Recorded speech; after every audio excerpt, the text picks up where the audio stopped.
in three, two, one. What up, folks? Once again, it is indeed your boy Tim, the handsome liberal. We're gonna be doing a live. We have not. I don't think we've ever done this type of a live. It is for the sake on the YouTube, on the TikTok side. It's going to be a subscriber only live, predominantly because we've gotten a lot of complaints, a lot of pushback, particularly from my MAGA audience, that we don't always address the folks on the right. So what I want to do today is have a more of a detailed discussion with MAGA about some of their concerns, about things that maybe they think in terms of Kamala Harris is leading the country in the wrong direction. So today we're going to address more MAGA than usual because for some reason on throughout our lives, more and more liberal, more and more the left side of the audience has moved over to TikTok, and more of the right has moved towards YouTube.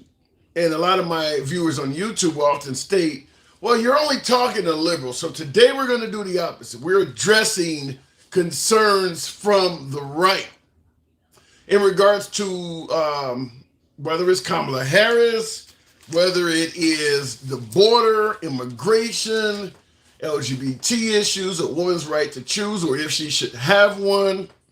I want to hear the concerns of MAGA. We'll certainly tackle each concern as they come in, but I am here. I certainly want to hear the concerns of MAGA today more so than the left, because as I stated, we often get a lot of talk, a lot of pushback from MAGA. Now, seeing the comments right off the bat, Kevin Statler on YouTube says MAGA is going to go into hiding. Well, let's see. MAGA isn't afraid to speak. Similar to former President Trump. Trump is not afraid to speak his mind. So all comments, certainly from MAGA, the more comments we get, we'll certainly try to address each and every one of them. There will be a few liberals here and there, but today we're going to try predominantly to address MAGA on the program. So let's see what we can make happen. And on TikTok, the live is more subscriber only because that's where most of my liberal audience is. But we'll make it happen. DB Cooper says save Pakistan. Tell you right off the bat, that's not a concern of MAGA. So I'm not even going to really go too deep into that. Saving Pakistan is not a concern of MAGA, but that is funny. Jim says America first. Now, that is indeed a concern of MAGA. However, I'm going to ask the question I often ask, and like I said, we're addressing MAGA today, but there will be some pushbacks. In regards to in regards to America first, what's the definition of that? Talking to my beloved MAGA, the MAGA side of the aisle, what is the definition of America first? What does it mean? Because I can bring up a few things that I believe would have been beneficial to a lot of Americans that maybe Trump, maybe his supporters are not in favor of. What does it says? Thoughts on Wakanda, Big Dog. I'm trying to figure out.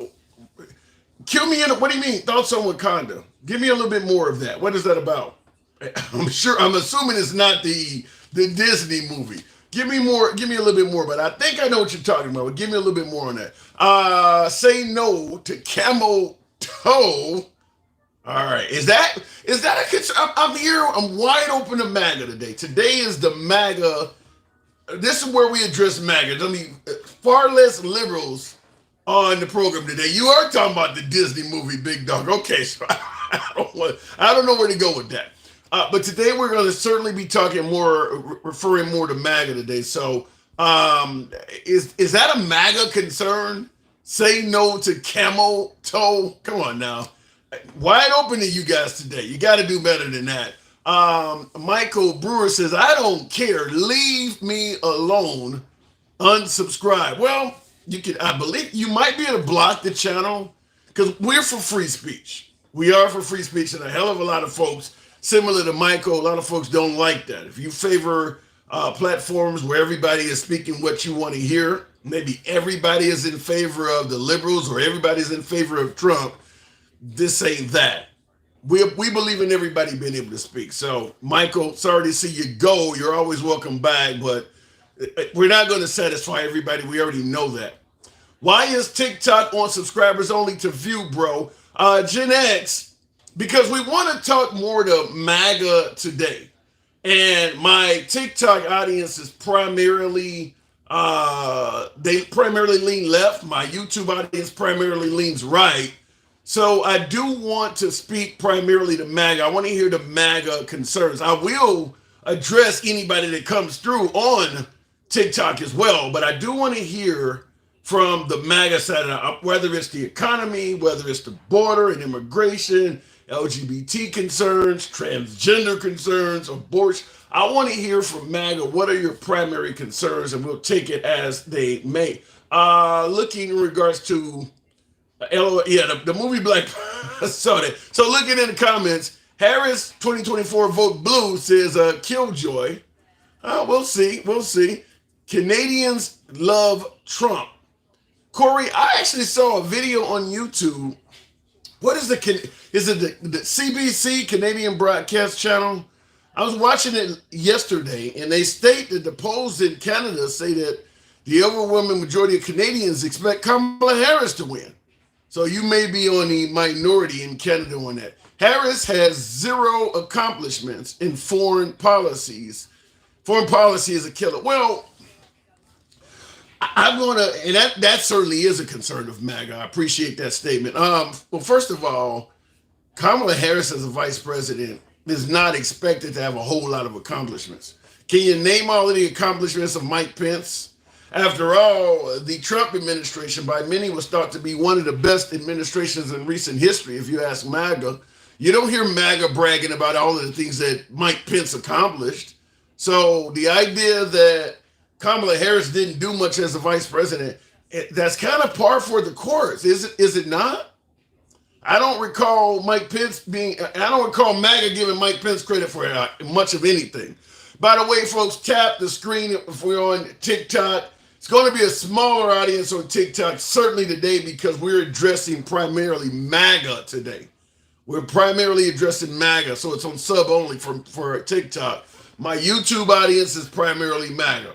So tap the screen, get the likes up. We'll try to get them up to about 5,000 if we can. Smash that like button on YouTube. How about she has the border under her? John Carl, she has the border under her, and it's a terrible strike. It's a terrible strike. Kamala Harris, this border czar label that's been affixed to her, that to some degree she kind of deserves, because there's video footage of her saying for a couple years as vice president that there was nothing wrong at the border. I'm not going to give her any credit on the border. I'll concede that point. In regards to the border, she does not look good, but the pushback is obvious. When the border bill did come around, Trump urged his supporters to block it. So she does have a little bit of pushback, but I'm not going to say that Kamala was good on the border. I get your point. Looking at the comments, it's not about the inexperience. He was a successful businessman. Big difference from the long-lasting career politicians. I don't know about that. Passion Heals Live. You're saying it's not about the inexperience. Right, because Trump had no experience to be president, none whatsoever, but you're saying that he was a successful businessman. A lot of folks disagree. I'm on your side with that, Passion Hills. I don't believe that you get to Trump's level without being successful. He does have, six bankruptcies, but listen, the guy got his hand in all sorts of different businesses. I'm not going to take that away, but I will say this. There's more to being president than being a business person. Simply put, if you run a business, the simple goal is to make money.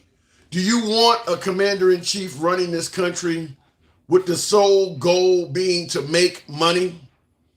When it comes to keeping the streets safe or protecting the border, as many bring, do you want that to be financially based? Do you want somebody trying to reduce crime as a way to make money. This is where the private prisons and all of that come into play. Some things profit margin should not be considered. So I agree he was a successful businessman. There's areas of our country where being a businessman is inappropriate. The civil services, let's take the public school system for instance. Trump is talking about getting rid of the Department of Education. If the public school system is based on businessman ethics, meaning people are trying to make money, you wouldn't have public school because a lot of kids that go to public school can't afford to pay for it. Businesses don't have the time of day for you. If you can't afford their goods or services, a business has no desire to even deal with you. If you walk into any business and you don't have enough money to purchase their good or service, they don't have the time of day for you. So you want to dial 911 as a poor person? It could lead to a point. That's all I'm saying. Grandpa Barney, thank you for the super chat, says, my point is, were you better off 4 years ago than now? There's a lot of tentacles that could take. And I see it before I address your comment, Grandpa Barney. Warning, that's a hell of a name. Warning says, raise your hand if you will cry when Trump loses. Well, I'm going to push back. And Eric Crystals, you said 250 businesses. I'll address your comments in a minute there, Eric Crystals. Thank you for the support. I just noticed that. Grandpa Barney, you says, first of all, warning, raise your hand if you'll cry when Trump loses. Keep in mind, if Trump wins, a lot of liberal tears are going to be flowing as well. There's going to be some tears shedding in November. There's going to be some folks shedding tears and being very angry, no matter what side of the aisle you're on. But good point. Grandpa Barney says, my point is, were you better off 4 years ago than now?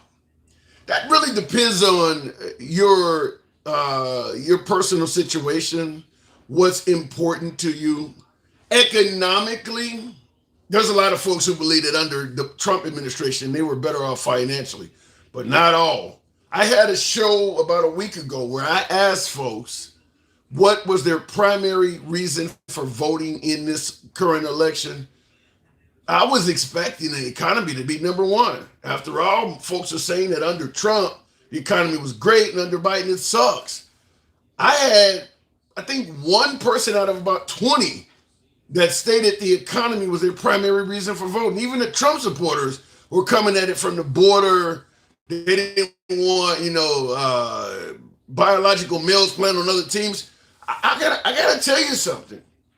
Based on the answers, and I understand I have a small ass corner of social media, so I'm no significant data sample. But I do have over 100,000 subscribers on YouTube and TikTok. But it's still a small ass corner. But I will tell you something. Based on the answers, I think it goes to show the economy may not be as bad off as a lot of folks on the right are saying. Tomorrow is Labor Day.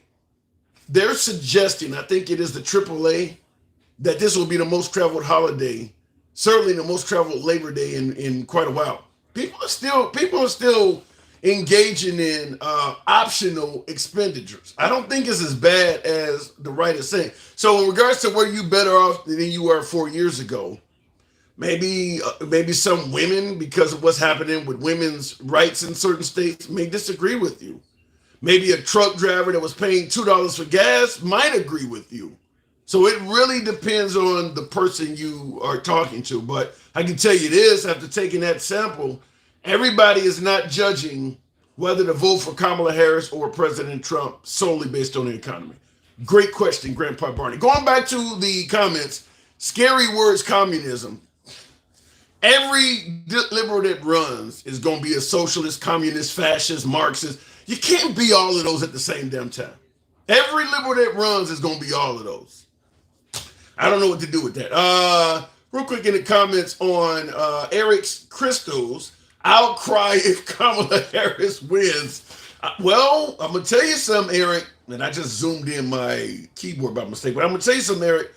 There is absolutely no guarantee that you won't be in tears. If you're saying you're going to cry if Kamala Harris wins, that very well could happen. Now, you could be rejoicing because Trump may win. It's a very close race. But right now, if you consider it to be a neck and neck horse race, Kamala Harris may cross the finish line first. Now, we still have 60 some odd days, so that could change. There's a few debates coming up, the vice president debates coming. There's things that could make it change. But right now, Kamala Harris is in the lead. She is in the lead. Trump is not winning right now, but that could change. And Charles Vance says, "Keep dreaming."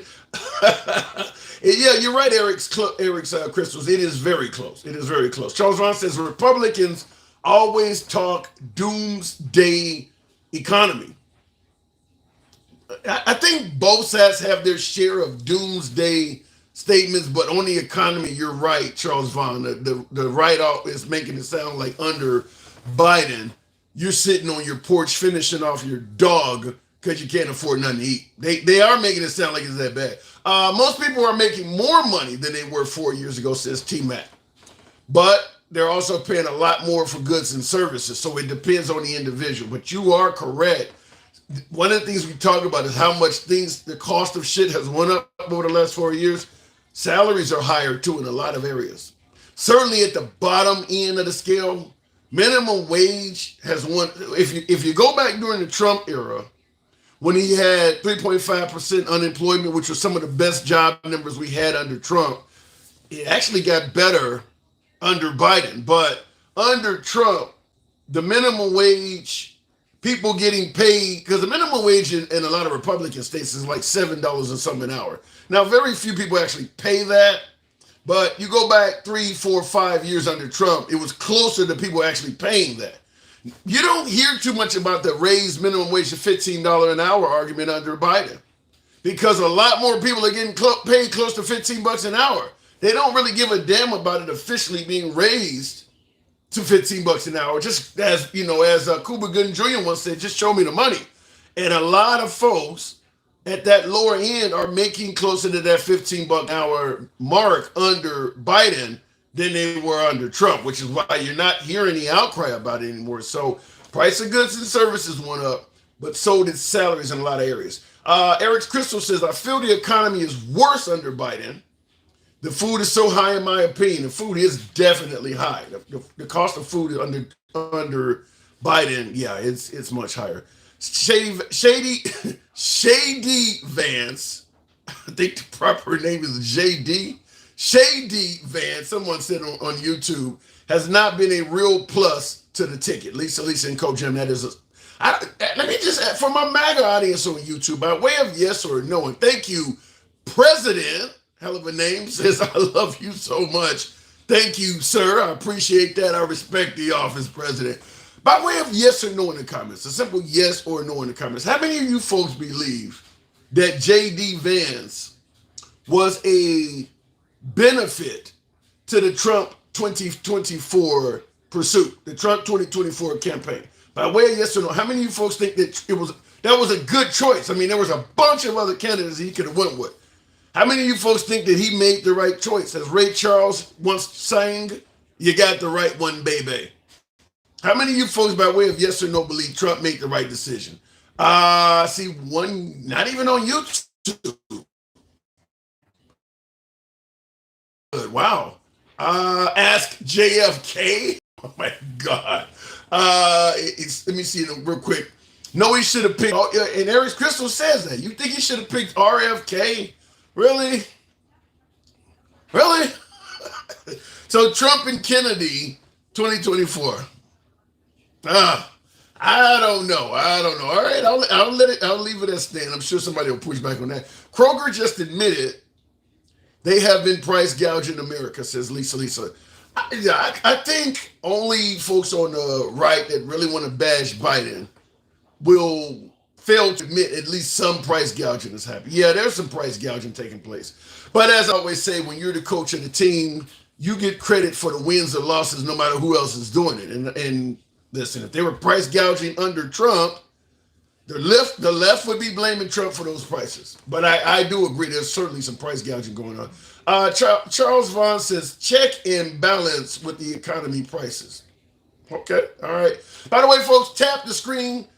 Certainly, a smaller audience is going to be on TikTok because of the nature of how we run it live. But if you can get it up to about 10,000 likes, possible, tap the screen. This is uncensored programming, folks. Today we are addressing the MAGA side of the aisle. We often address more liberals because TikTok is where the callers come in from, and the predominant base on my program on TikTok seems to be left because the MAGA side does not favor TikTok because it is a Chinese owned app. So I got a lot of MAGA on YouTube. So just for today, I deliberately chose to address more MAGA because they don't often get as much say. Eric Crystal said I would show unity, and that's what people really want.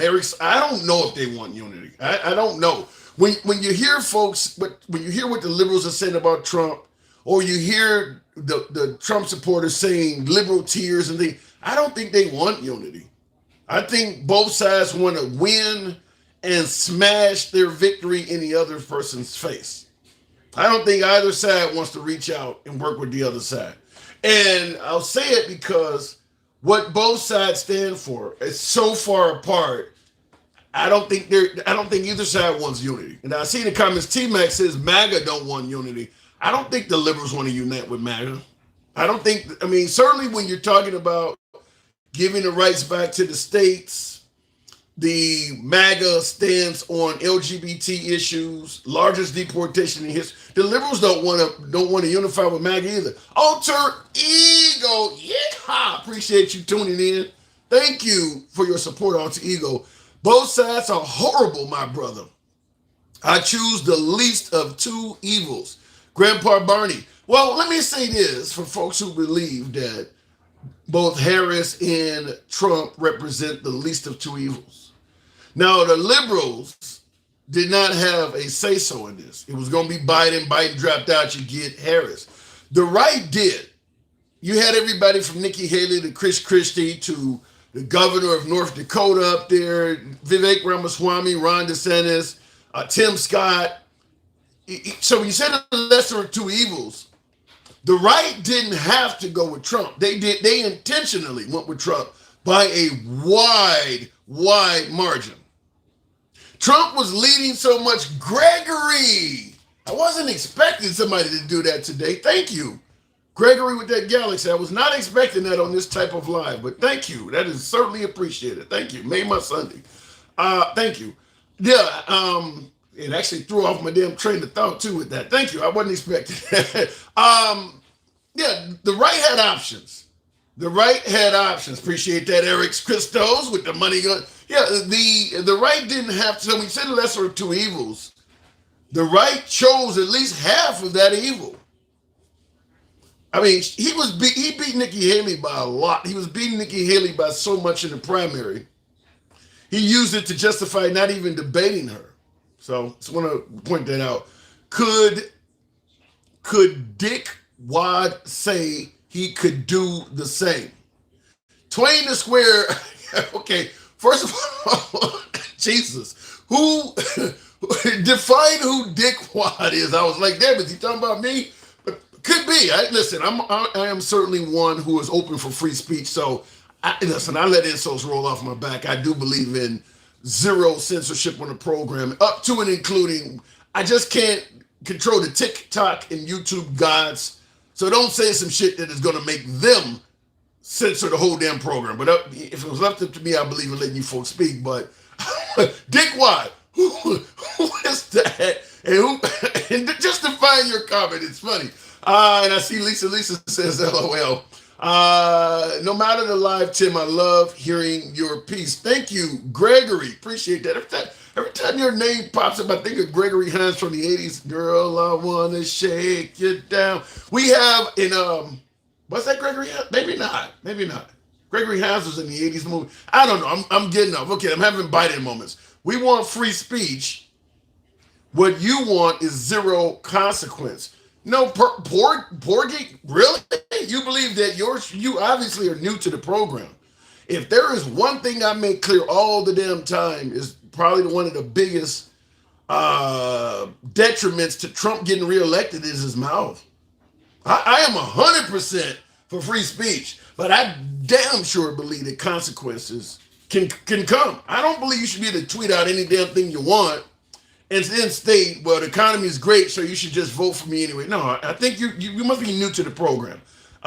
Twain the Square says, okay, I apologize. You don't have to apologize on the show, Twain. As long as you don't get censored from the show, you're good. You won't get censored from the host. You don't have to apologize. You know that ain't you, Tip Twain. Okay, all right, my fault, my fault. I appreciate the input. JD Vance in drag. He is smexy, not sexy. Smexy. You remember the old joke? You look so small, your shirt is a medium. Someone said JD Vance is smexy. All right, Democrats and Republicans against MAGA, says Charles Vaughn. There is some validity to that. There is some validity to it, because we were just mentioning a moment ago about unity and the parties reaching out. And I see your comment warning Trump the Pinocchio liar. Just limit how many times you post it. I don't want to block, ban, or censor anybody, but if one person is typing the same thing with a bunch of emojis, you don't leave anybody else a chance to speak. So just, I see your comment though. But, and you once again gave me the Biden moment. Reaching out across the aisle. I will just say this. I do believe the traditional Republican Party, because I just had someone talk about Democrats and Republicans against MAGA. I do believe there is daylight for the Democrats and Republicans to reach across the aisle and work with each other. They're less far, they're not as far apart as the liberals in MAGA. MAGA's further to the right than the traditional Republicans. Even the likes of Mitt Romney, George W. Bush and all of that, those MAGA's further to the right than that. I do believe the Democrats would also not like George W. Bush or Mitt Romney either, but I think the parties would be a little bit more willing to work with each other. But I think I see MAGA as further to the right than that. Perfect example is the Ukraine war. When Trump was running against those other 8 or 9 candidates in the primary, the Nikki Haley's, Vivek, and all of those folks I'm talking about, the moderator asked a question at that debate. Now, Trump was obviously not at that debate, but all the other Republicans were. Vivek, Nikki, Ron DeSantis, Tim Scott. The moderator asked, if you were elected, raise your hand if you were elected, would you continue aiding the Ukraine, sending them weapons to help try to stave off Russia? All 9 of them raised their hand. Now, we know Trump's opinion on that. He would have said no. This is why I'm stating that Trump is further to the right than the traditional Republicans. I don't even know if the traditional Republicans would totally back the largest deportation in history, or as I bring up all the time, Trump promising to give police immunity from prosecution. And certainly with his movement on, because he just stated recently that his administration would be great for women's reproductive rights. I still don't really know what that means, but he did say that. Eric Crystal says, no, I think Trump would stop the war instead of funding it. Now, thank you for that. I want to address that real quick, and we'll continue with the program. And let me make sure I didn't miss a super chat. Kamala's open to Rep Cabinet Member Trump say name. Twain the Square, I don't quite get that. You got too many abbreviations. Kamala open to Rep Cabinet Member Trump say name. I don't quite understand where you're going with that. Type it out in full so I can figure that out. In regards to Trump being able to stop the war, and Trump did state he could end the Russia-Ukraine war in 24 hours. No. Maybe if he was president, he could have gotten behind the scenes and done something to prevent it from happening. But at this point, too much blood and treasure has been lost. I'll tell you this. If Trump was reelected and that war ended in 2020, within 24 hours, or even within a freaking week, even within a month, even within a damn month, the first question we all should be asking is, what the hell did you give Russia? At this point, the Ukrainians, with the assistance of America, has killed thousands of Russians. They want revenge. The Ukrainians have lost thousands of Ukrainians. They too want revenge. There was a price on it, not a price, but the U.S. surveillance gave Vladimir Zelensky, the president of Russia, a tip that Russia was trying to assassinate him. Used our surveillance to save his life. Now, you're going to tell me if Trump gets reelected, he's going to somehow calm these two dudes down in 24 hours? How? These folks want blood. The only way he's going to get them to end that war in 24 hours is to give them something huge. You're not just going to talk them in the end of that shit. All of them blows have been thrown. I mean, the Ukrainians alone would probably have to spend billions of dollars at this point to rebuild all of the lost infrastructure, dwellings, agriculture. The whole fucking nation has been destroyed. What is Trump going to say in 24 hours to make them say, okay, we'll forgive all of this? No, there's no way in hell.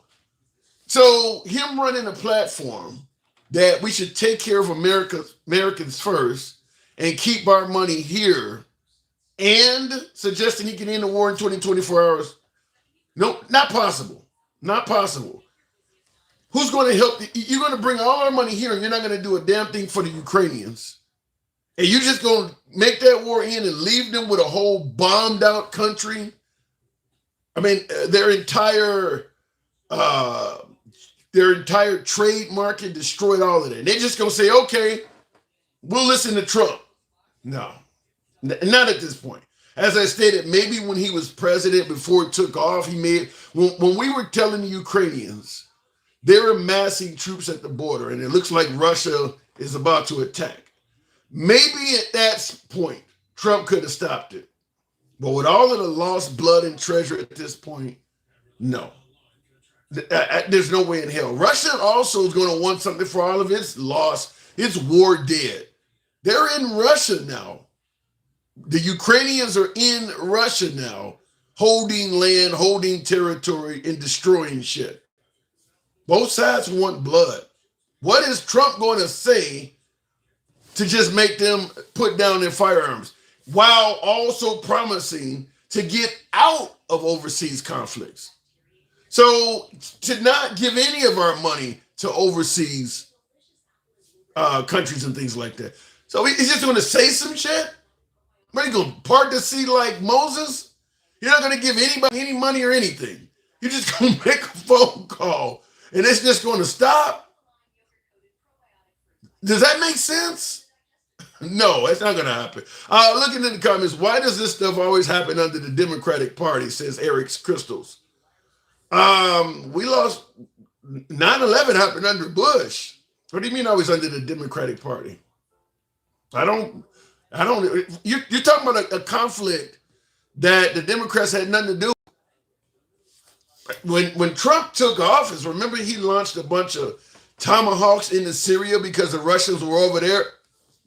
It happens under the Republicans as well. So I don't know where you're getting that one from. You're saying funding for wars.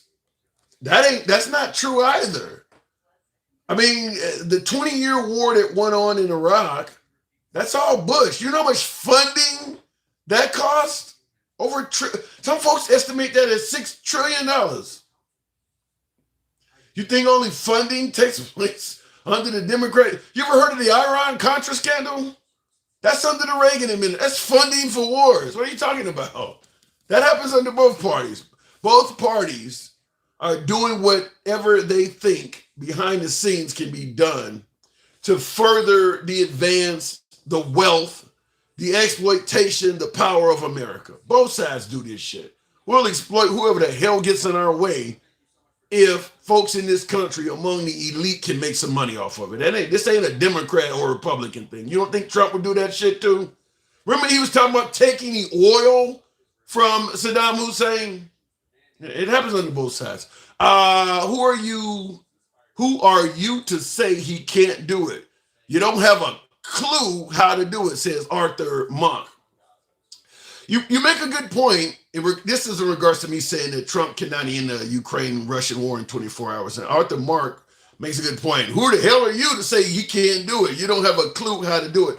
You know why I don't have a clue how? You know why I don't have a clue how Trump could do it? Because he didn't say shit about how it would take place. He just threw some shit out there that almost sounds reminiscent of Superman without any explanation at all.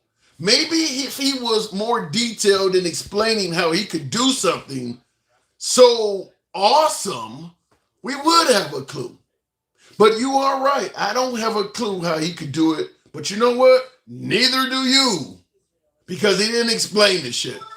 Appreciate your input, though. All right, looking in the comments, Trump stirred up shit between Israel and Palestine by moving the embassy to Jerusalem. That is a fact. That is a fact. By moving that embassy from Tel Aviv to Jerusalem. So when you say, well, things don't happen under Trump, it happens under both sides. I think that both the Democrats and the Republicans will stir up shit if they think it'll be advantageous to their campaign, to the United States, and certainly to their damn pocketbook. Illegal Latinos for Trump. Warning, I'm gonna leave that alone. That's funny though. 20 the square says Kamala, so for a minute I may eat more beans and rice, but I know the Constitution's still in effect.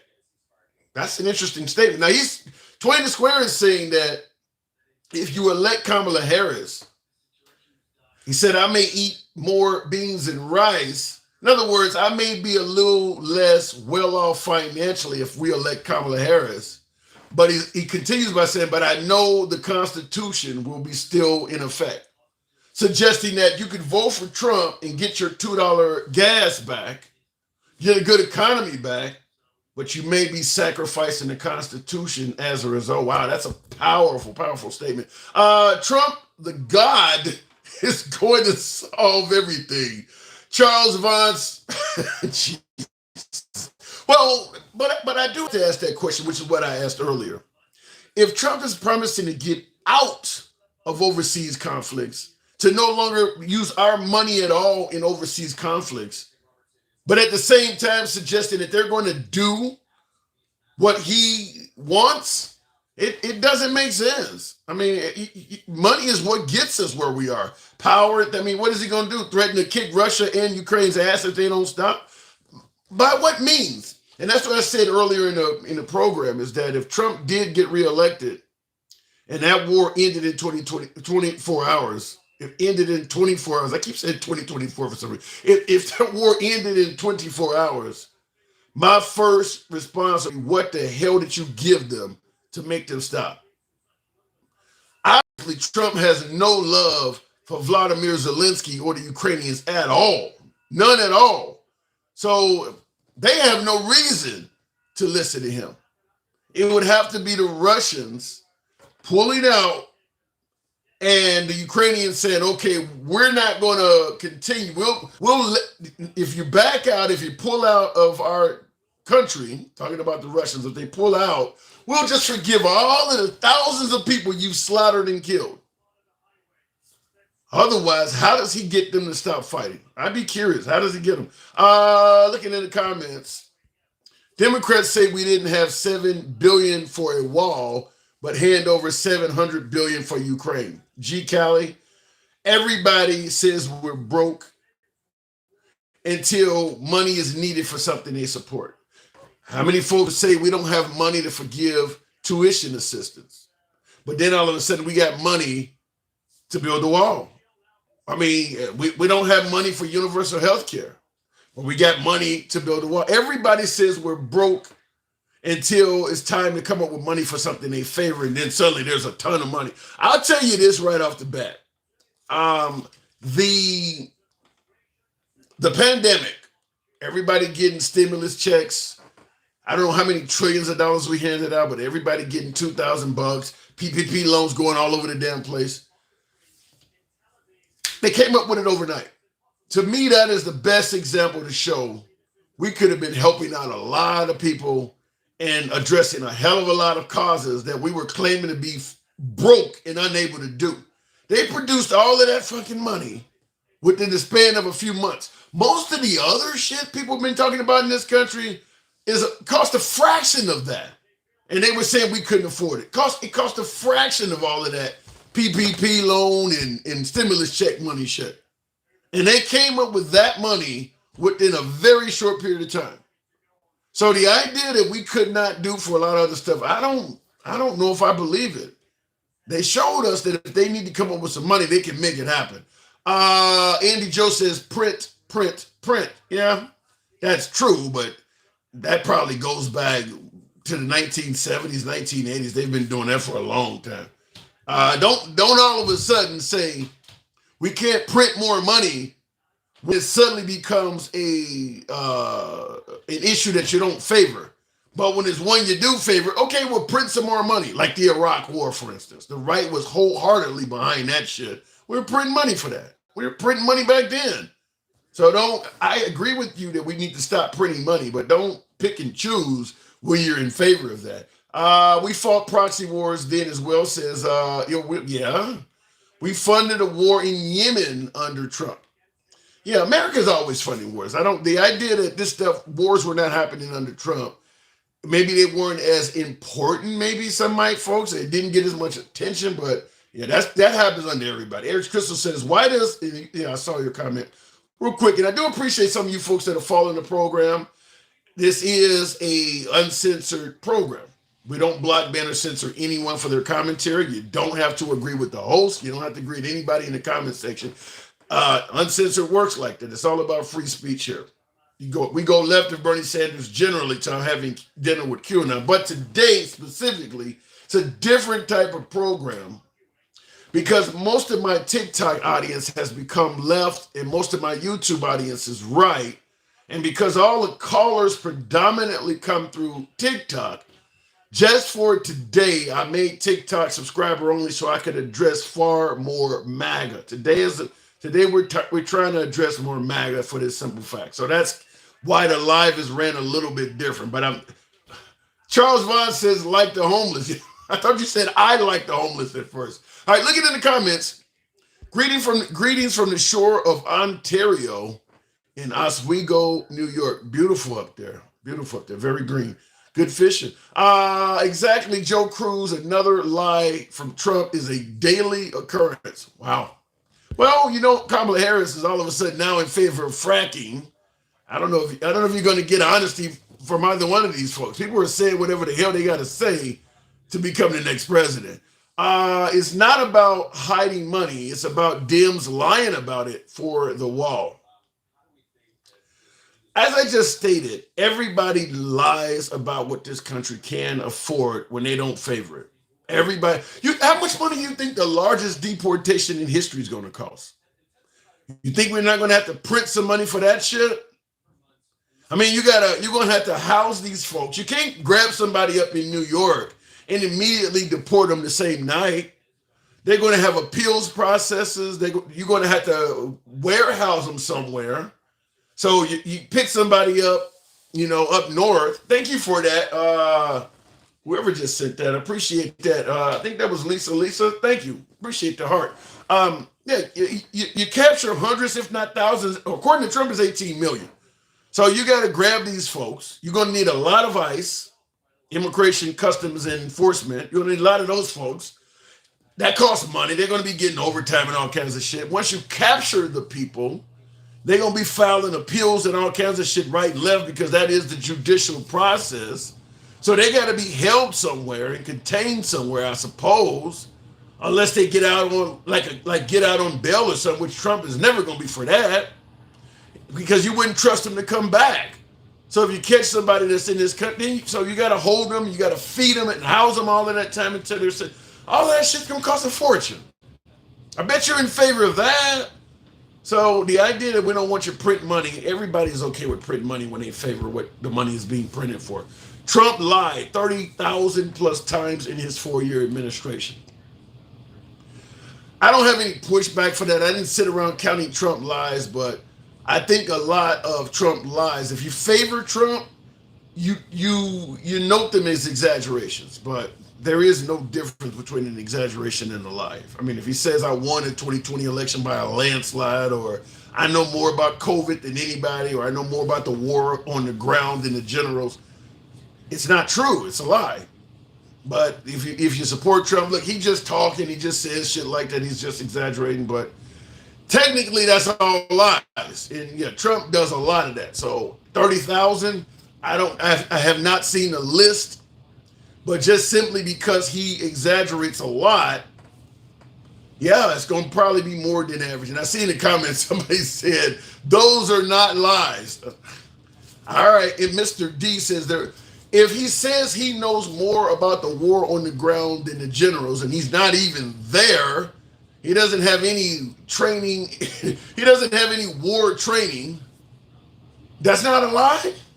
What is it then? Mr. Hanson, political pundit on YouTube, Trader Todd, I'm trying. Trump did win in 2020, you know it.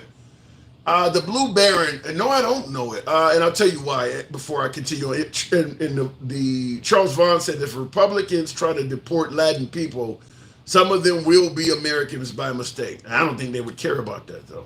I mean, when Sheriff Joe Arpaio, and I'll go back to that other comment in a minute. When Sheriff Joe Arpaio was ordering his deputies down in Arizona to stop and frisk brown people, because he was having an issue with the border. A lot of illegal immigrants were down in Arizona. So he ordered his deputies to stop and frisk folks and demand they had paperwork to be in this country. Now, a lot of you folks know who Sheriff Joe Arpaio, the guy making folks wear pink underwear and making folks in prison watch the Disney Channel and listen to the Weather Channel, took all of their entertainment away, took the air conditioners away and made them sleep out in the desert in hot tents. I mean, he was really bad on crime. I mean, he wanted to treat a criminal really, really bad. And a lot of folks on the right favored it. Well, when he got caught ordering his deputies to stop and frisk brown people and prove that they had a right to be in the country, well, the obvious issue is some of the people you're stopping are Americans. Now, I don't carry proof of citizenship with me when I'm out in public. So yeah, he's abusing American rights. That's a violation of the Fourth Amendment right. Stop and frisk all around is a violation of it, but he was eventually indicted for doing that, found guilty and about to be sentenced to prison for violating a lot of brown folks' Fourth Amendment rights, civil rights down there in Arizona. Trump pardoned him. He was going to go to prison. Trump did pardon him for that, I think back in 2017, 2018.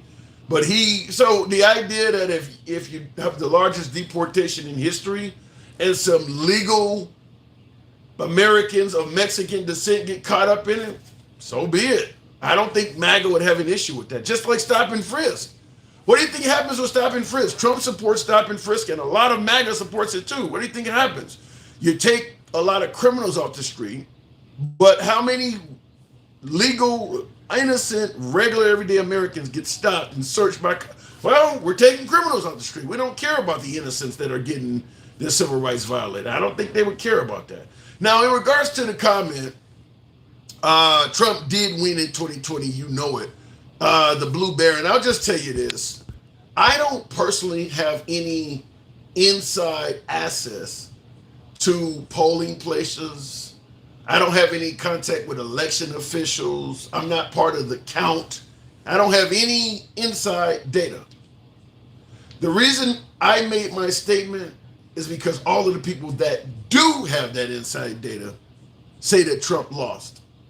There's not one single governor in America, regardless of party, that suggests that Trump won the 2020 election. I don't think there's one Republican senator that says it either. So the idea that Trump won and Biden cheated or something like that, based on what? What is it based on? Everybody that has inside knowledge say he lost, up to and including several members of his own administration that would have made a fortune and remained in power for 4 more years had he won. Why the hell would they not say, look, they cheated us? Because they didn't just cheat Trump, they would have cheated us. The vice president, attorney general, Barr, and them folks, they would listen. If the Democrats cheated, they would have had a vested interest in saying they cheated. Even all of them folks have said he lost. So the idea that he won, and I know it, based on what? All of the powers that be say he lost. Even the Republican governors say he lost. Why the hell would I say he won? Looking in the comments, Mr. Splackville. It is. Okay, shake you down, Gregory Abbott. We ain't, all right. And he says, we ain't going back.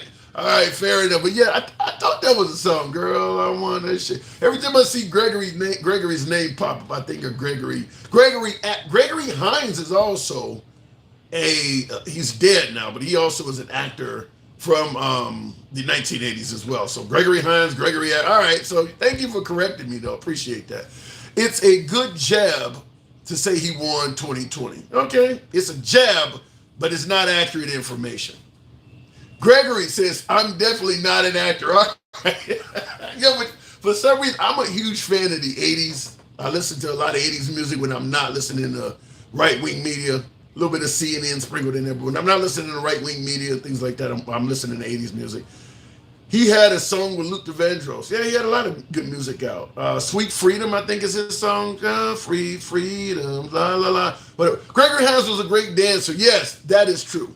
All right, looking back to the actual topic at hand. Project 2025 is, as Heritage Foundation, conservative Christian nationalist theocracy, dominionism minded organization hell-bent to turn this nation into a theocracy. Wow, that's a mouthful, Joseph. But Trump is saying he don't have anything to do with Project 2025. I'll leave it at that. Tap the screen on my TikTok audience. Very small audience here because of the nature of the program. We're running it from a standpoint of we're mainly addressing MAGA today. Tap the screen if we can. Maybe 20,000. I don't know. It's going to be hard with this audience, but tap the screen. See if we can get the likes up just a tad. I appreciate that on TikTok. Real quick, going back to YouTube says seems lots poll workers are in prison for tampering with votes at the poll. But here's the problem with that, and that's something that you often hear from the MAGA side of the aisle, suggesting that, okay, Trump won because all of the fraud that popped up. Here's my pushback on that. Fraud does not equate to Trump winning. Let's say, for instance, me and maybe a few of you folks, let's say 3 of you folks out there, we all live in the town together, and there is a liberal running for city council. All 4 of us hate this liberal. We think this liberal has the wrong direction for this town. Not only do us liberals, not only, because we're all on the right, all 4 of us are on the right. Not only are all 4 of us on the right, but most of the town is on the right as well. We don't want this liberal elected to be city council. So us 4 find a way to cheat, and we've all vote twice. So our 4 votes now represent 8. We're all voting against this liberal city council person. So now the election is held, and the person we wanted to win wins by 100 votes. Wins by 100 votes. Even if we didn't cheat, they won by 100 votes. But we did cheat in favor of this person that won by 100 votes. We get caught cheating. So now they know at least 4, if they want to disqualify all of our votes, then we represent 8 votes. But we know at least 4 of our votes, because we voted twice, are illegal votes. We get caught cheating. The liberal candidate knows we got caught cheating. The liberal starts yelling, there was fraud in the election, I won by a landslide. Is that accurate? Now remember, the right-wing candidate won by 100 votes. But because the liberal can prove that us 4 cheated, they're now yelling they won by a landslide. Is that true? No. If you discount our 8 votes, then the guy only won by 92 votes, but he still won.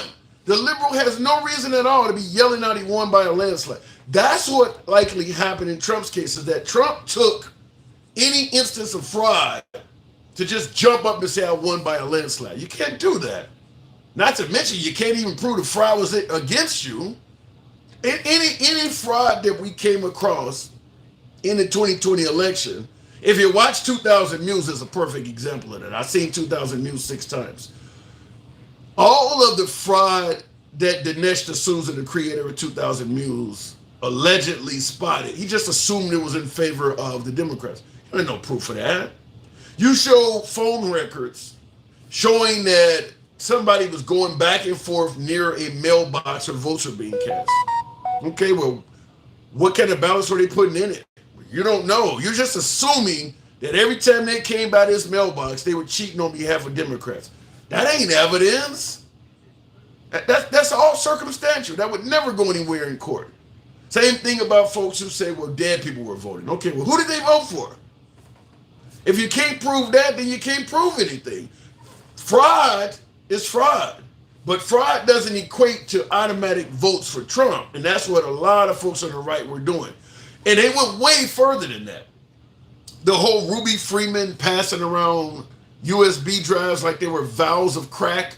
Remember Rudolph Giuliani said that now you got to pay them $80-some million. Okay, they're passing around USB drive. What's on the drive, Mr. Giuliani? Now, Giuliani's a lawyer, for a long-time attorney. He knows what the hell he's saying is not accurate. You can't do that in court. Okay, you got them passing around a USB. How do you know those aren't all votes for Trump on there? You can't just automatically assume that something that doesn't look right would have benefited Trump. I had folks coming on the program, you know it's fraudulent when they make you stand 25 feet back and they won't let you stand 6 feet over their shoulder at a polling place so you can see what the hell they're doing. Okay? That looks funny, maybe in the eyes of some people, but it doesn't mean they're cheating for Democrats. That's just an assumption. And that's what the right was doing, is that they took everything that didn't look right and just assumed Trump would be victorious by it. Some polling offices, they said, were boarding windows and not letting you be able to see inside of it. Okay? But does that automatically give you the right to say, well, because I can't see in there, there's cheating going on, and it's cheating against Trump. This is why when President Trump took his cases to court, 60 some odd times, he didn't win anywhere. Courts don't rule on assumptions. You got to have facts. Show me what's on the USB drive. The guy who made you stand 25 feet back instead of 6, show me proof that he actually cheated when he did that. Maybe he was scared of you. Maybe you didn't smell right that day. Who knows? Show me evidence that he actually was You can't do any of that. And that's what they tried to do, was get the courts to rule on a bunch of assumptions. Oddly enough, you know, because, like I said, Rudolph Giuliani, Sidney Powell, and all of the folks that worked for Trump, they're all attorneys. They had to know that that wasn't going to go anywhere in court. I mean, and they would have had to know that. Looking in the comments real quick, want to address a super chat. Big fan of the show, handsome. Thank you, the Blue Baron. Appreciate the super chat. Can I ask you a serious question as an African American? Do you think America has become less racist in your lifetime? Hell yeah, it has. Yeah, it has. When I was a kid, there were no black people for children to look up to. I mean, if you watch television, cartoons, like when I came up, just about everything was white. All the superheroes, all of the people in good I mean, just about it. I grew up in the 70s and 80s. It was just, it's way better than that now. You turn on TV, you turn on the commercial. And by the way, I'll give you a good example. There's a lot of 1970s and 1980s footage all over YouTube. You can watch old football games, you can watch old basketball games, and old baseball games, and they'll have the period accurate commercials in there. Old McDonald commercials. Ain't nobody black in none of that shit. I mean, it's way more evidence that being an African American now, you can do things and you can accomplish stuff. It's way more. So I believe it's way better than. And I'll tell you something. The fact that it is better is a lot of the reason why a lot of folks will look at the MAGA hat. Well, I don't want to move that one, and they'll say, well, when was America great? That question comes up all the time because, the further back in history you go, the less opportunities there were for African Americans and people of color. But I do believe nowadays it is better. It's not perfect, probably will never be, but it's certainly significantly better than it was back then. And that's in my lifetime. I've seen a lot of changes in my lifetime. Looking at the comments, what's going on with TikTok saying you can only watch if you subscribe? I don't know why I say you can only watch. It's for communication purposes, but I don't know why I'm saying that. I have to look into that. I don't know because I am trying to address predominantly MAGA as opposed to TikTok today. I mean, as opposed to liberals today, because I generally have more liberals. Lil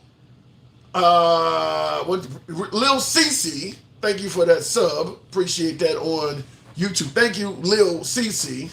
The fact that you couldn't find nobody to look up in the 70s and 80s sounds like more of a you problem.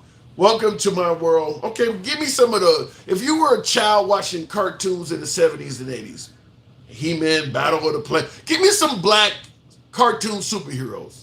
Maybe you could help me out. Since it's a you problem, you give me some black for the kids that were watching TV back then. Give me like 5 of them. I can give you 100 of them that are white. You give me some of them. Mr. T is not a superhero. Somebody said Mr. T. Mr. T is not a superhero, and neither is Fat Albert. Mr. T and Bill Cosby ain't a superhero either. For children watching cartoons, where are the black people at? And I seen somebody said Biden quit said what Mexican cartoon hero? None of them either. It was all white. Mr. T. Mr. T is not. Mr. T and Fat Albert are not superheroes. I can tell you that. That's hilarious, though. It said only subscribers on your YouTube channel last night. I don't know why it did that on YouTube, Kel Brew. I don't know that. I wasn't. Wait. It couldn't have. I wasn't on YouTube last night. I didn't do it live yesterday. They can't comment. Okay, the comments. Yeah, I had a comments designed that way. Was it Lisa? Yeah, I'm actually thinking of the song when I think of your name. I hate when they twist MAGA up like that. That's not what it means at all. Aries Crystal, I don't deny that MAGA takes some criticism that is probably undeserved, but that to some degree that's kind of how politics works. I mean, every single liberal that comes along is going to take away your guns and turn America into a socialist country. It goes both ways. I will tell you this though, in regards to your comment about twisting MAGA in ways that is wrong, it would help in some cases if some of this stuff had better explanations coming from Trump. Because when you make blanket statements and you don't tell people how you're going to do stuff, it does leave them open to fill in those interpretations. I mean, like I said, Trump said he's going to have the largest deportation in history. Well, he didn't say how. So the people hearing it have to kind of fill that blank in themselves. Like when he said, I could end the war between the Ukraine and Russia in 24 hours. Well, he didn't say how. So it's up to us voters to figure it out. So people are going to get it wrong because he didn't give you anything to get right with. It happens that way. Some of MAGA is crazy and some of the libs are crazy. Eric's Crystals, that is true.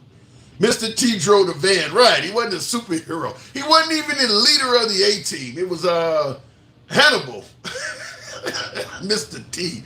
And by the way, growing up in the 70s and 80s, it wasn't a lot. And for you folks who have a little bit of pushback on that, I'd invite you to go on YouTube and look up the doll test.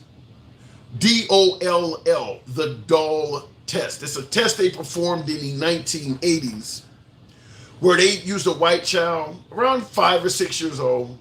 They used a black child around the same age, and they used a Hispanic child all around the same age. And they did it in separate cases. They got the permission of their parents to do it and all of that.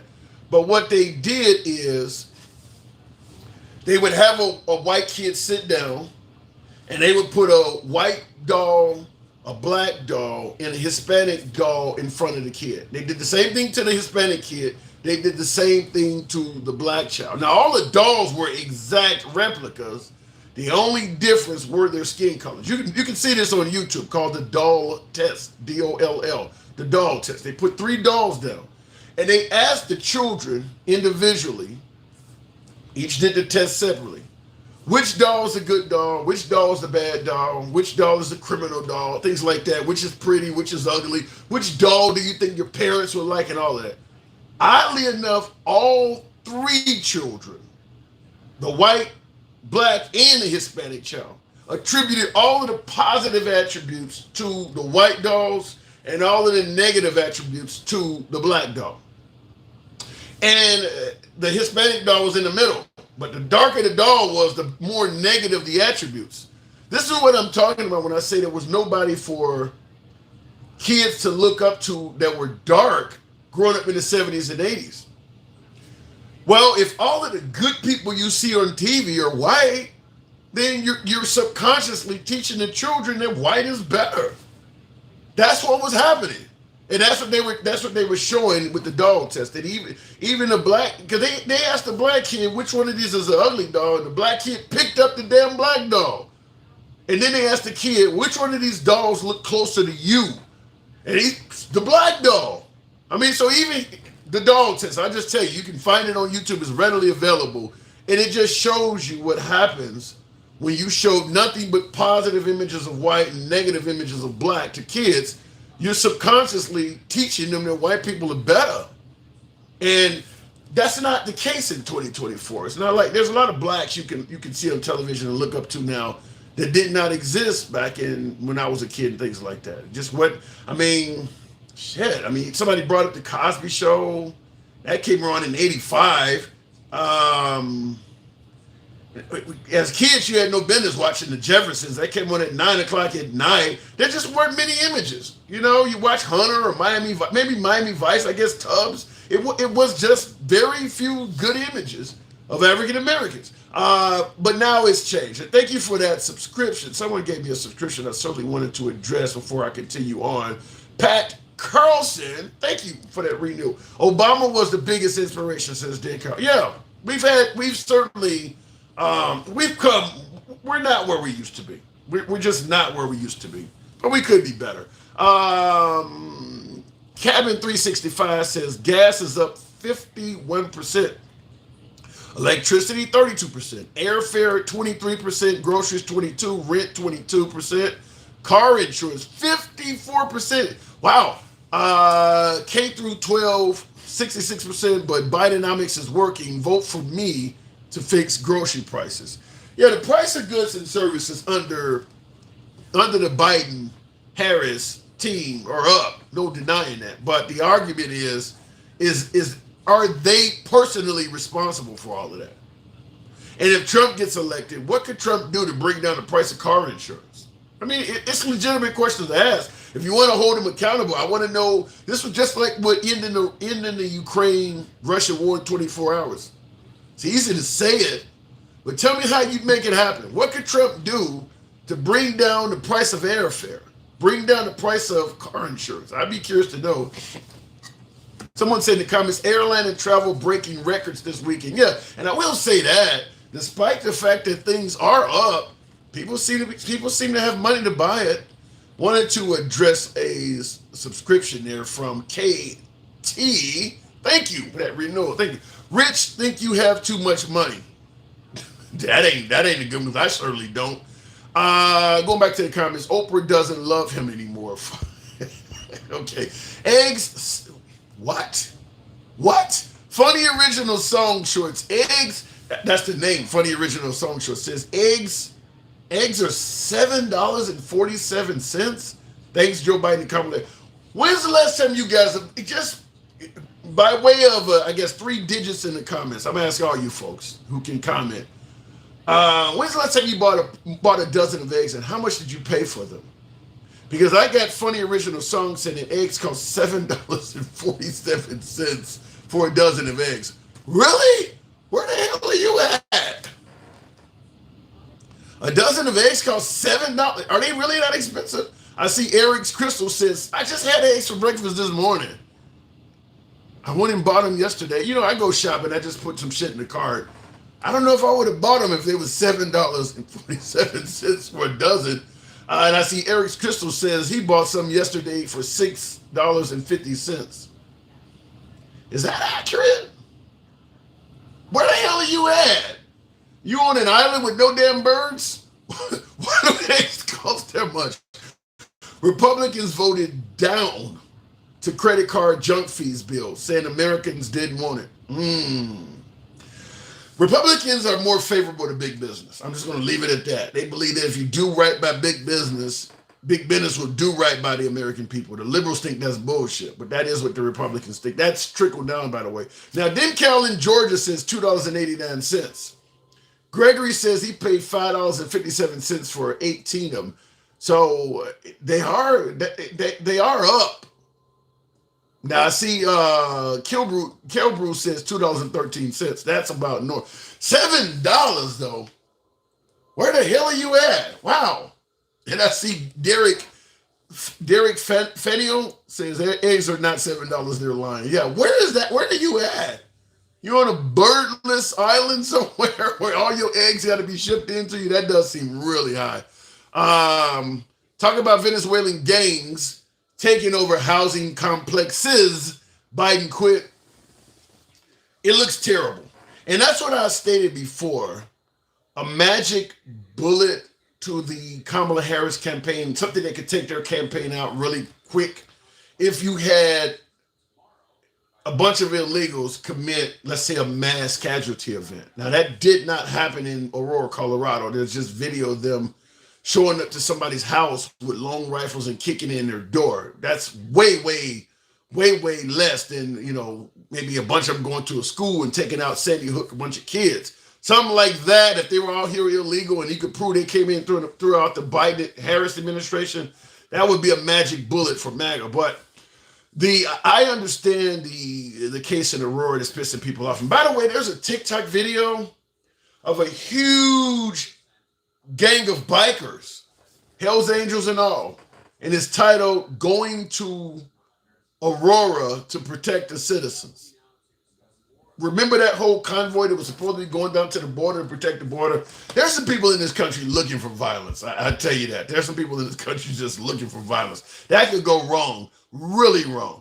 But the issue in Venezuela, you could have legal immigrants do that. I hate to say it this way because I know a lot of folks that look like me are going to be pissed when I say this, but you could easily replace the faces of those Venezuelans in Aurora with black people. I mean, people get their door kicked in, drug dealers kick in, rival drug dealer. I mean, look, we're in a country with damn near 450 million guns. That shit happens all the time. Now, I'm not a fan of letting something illegal come and do it. It's kind of one of those things, family can talk about family, but outsiders are not allowed to do it. But fact is, we kind of doing that same shit to each other anyway. I mean, people use long rifles in America. Legal, natural-born citizens are using long rifles in America every day to commit mayhem. And you'll never see it on Fox News. You don't see it on Fox News. I mean, every major city in America, just about every damn day in existence, out of all 365 days of the year, somebody in every major city in America damn near uses a long rifle to do mayhem, to break in somebody's house or go rob somebody or carjack. I mean, it's happening everywhere. But because they are immigrants and the focus is on them, they're going to get more attention. Like I said, you could have had 3 black folks do that. It would have made the local news, Fox News may have played it for one segment, it would have been it. But because it's immigrants, they're going to play the shit out of it, which shows you it's just the target is immigrants. But it looks bad. It does look bad. They are a gang from Venezuela operating in a U.S. city. This should not be happening. No, it shouldn't be happening, Jim. But you could go from, even if Trump stages his largest deportation in history, even if he's successful in doing that, you think you're going to get rid of Venezuelan gangs? Trump was talking about MS-13 his whole damn presidency. They're still here. Trump bragged about how great he was securing the border and how awesome his work was in securing the border. He didn't get rid of MS-13. You're not going to get rid of Venezuelan gangs. You can't get rid of a damn gang. A gang is like a movement almost. You don't, just like folks say, well, when Trump's gone, MAGA's going to go. No, MAGA's going to be still around. It'll be called something else probably eventually, but you can't get rid of a movement. A lot of MAGA believes that certain things in this country are not being properly addressed and it's a danger to their kids, or maybe they believe that you know, what do they call it? Affirmative action or DEI is making it hard for them to make a living. I mean, they got things they believe in. Very similar to, say, Black Lives Matter. Black Lives Matter is a movement that's not going to go away. It's a bunch of people of color, just like MAGA, that believe they're being disenfranchised. Before MAGA, you had the Tea Party with the same damn message. Before Black Lives Matter, you had hands up, don't shoot, or I can't breathe with the same damn message. It's not going anywhere. It'll just be a different leader when Trump is gone, but it'll still be around. Do you think Kamala made it difficult or easy for MS-13, Mr. Tim? I don't know how she would have made it easy. I mean, MS-13 is already in America, no matter what.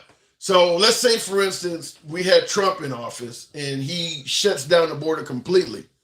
There's still going to be plenty of MS-13 here. By the way, keep in mind, folks, at that level, when you start talking about these gangs at that level, the cartel and things like that, they got money. Them are the folks that can come here legally. If you move in tons of product, and you know what I mean when I say product, you can afford to do things legally. The U.S. says we don't want you, we're okay with you coming here, just come here legally. The cartel are not the ones running across the desert at high speed. They can actually come here legally. They got the money. Look, if I'm bringing in keys, all right, I'll pay to get a legal visa so I can stuff this shit in your truck or in the dashboard of your car. We'll come legally. We can easily do that. I got $100,000 worth of shit in this car. We can pay $50 for a visa. That ain't no problem. So I don't know what Kamala did to make it easy for MS-13, unless we believe that the overwhelming majority of immigrants coming here, as Trump say, are grapists and coming to take people's lives. If you submit to that theory, then yeah, Kamala Harris made it a hell of a lot easier, because yeah, the Biden-Harris team they're more immigrant friendly, and MAGA believes most immigrants are harmful to Americans. So then the answer would be yes. But a lot of folks don't subscribe to the theory that all immigrants are coming here to rape and unalive people, to take people's lives. But Trump says that. CNN, Alex M says, CNN, Biden appointed her as the border czar. CNN, after Biden drops, and she never was a border czar. Yet I'm not going to give Kamala Harris any credit on the border. Because, yeah, they did say that she was a border czar. And Kamala Harris also is recorded as stating there was no problem at the border for a couple years. However, I do have a slight pushback. And I'll go to your comment. Lisa, I have not seen Day of Rage. I have not seen that. But I will, one pushback. If the border is as fucked up, I'm not even going to mince words on this. If the border is as fucked up as many on the right suggest, why the hell would you shoot down a border bill that at least placed some limitations on who the hell was coming in the country? Would have given more money to judges, police, to speed up the process of getting some of them out of here. You chose to leave things as fucked up as they are because the bill wasn't perfect. Because there's a few things that I don't like, so I'm going to leave if these folks are coming here and they're literally taking everybody's lives and harming women and shit like that, wouldn't some progress be better than none? How about some progress and then keep fighting for more and more? You literally fought because the bill wasn't perfect, where there's money to the Ukraine in it. There's money to Israel. By the way, the pork that was in the bill that the right used as an excuse not to support the bill, money to the Ukraine, money, that shit happened anyway. That stuff ended. So you're going to get some of the things in the bill you like. They're going to limit the immigrants. I think it was down to 5,000 a day, which MAGA's like, that's still way too fucking many. I get it. 5,000 immigrants come in a day before you can shut it down. That's still way too many. But that's 25,000 a week. How many do you think is coming if there is no limitation at all? So you shot down the bill because it wasn't perfect. And the things that you fought against in the bill, they happened anyway. So here it is, a bill you have, has some good, some bad in it. You don't like the bad, so you shoot down the bill, and ultimately all the bad shit goes through, and you don't get none of the good. We can talk about Kamala Harris being a border czar and her screwing up at the border. I agree with that. But Trump shooting down that border bill is also a fuck up. It is also a fuck up. Certainly if he don't end up winning in November. Because then there's no reason for the left rather, there's no reason for the Democrats to go back and give you what you turned down. That's also a fuck up. So I want to point that out. Did you read the fucking thing? Says Phil Ford. No, I didn't read it. I didn't read all of it. I listened to the Republicans stating what was in it. The Republicans stated, many of the Republicans stated this was a good bill, and until Trump started saying it's a bad one. And then all of a sudden it became a bad bill. No, I didn't read it. I know it had limitations in it for how many they could come over here. I know that it had money in it for judges to help speed up to help expedite the deportation process. There was good shit in that bill. Whatever happened to give and take? Do you really think you're going to reach across the aisle and get a bill that only features everything you want in it and nothing for the other side? That ain't reaching across the aisle. It sounds like you wanted a bill that was perfect for you and offered nothing for the other side. That's not bipartisan. That's unilateral, and that you can't do that when you're not even in power. That made no sense. The whole purpose of blocking that bill was to help Trump get reelected. Call it what it is. Call it out what it is that, listen, as bad as the border is, as fucked up as it is, as dangerous as you think it may be to Americans, getting Trump back in office is a greater accomplishment, and I'm willing to make the sacrifice for another whole year if it helps Trump get elected. Just be honest. That's what it was about. Eric's Crystals. In New Jersey, there has been a lot of immigrants coming from New York and doing home, now you say home invitations. I know that means home invasions. The liberals need to get that under control. The liberals do need to get that under control. If the immigrants are in this country and they're committing all that kind of crime, it does look terrible for the Biden administration. It does look terrible. And you can expect the right to do what they should do. Plaster it all over TV.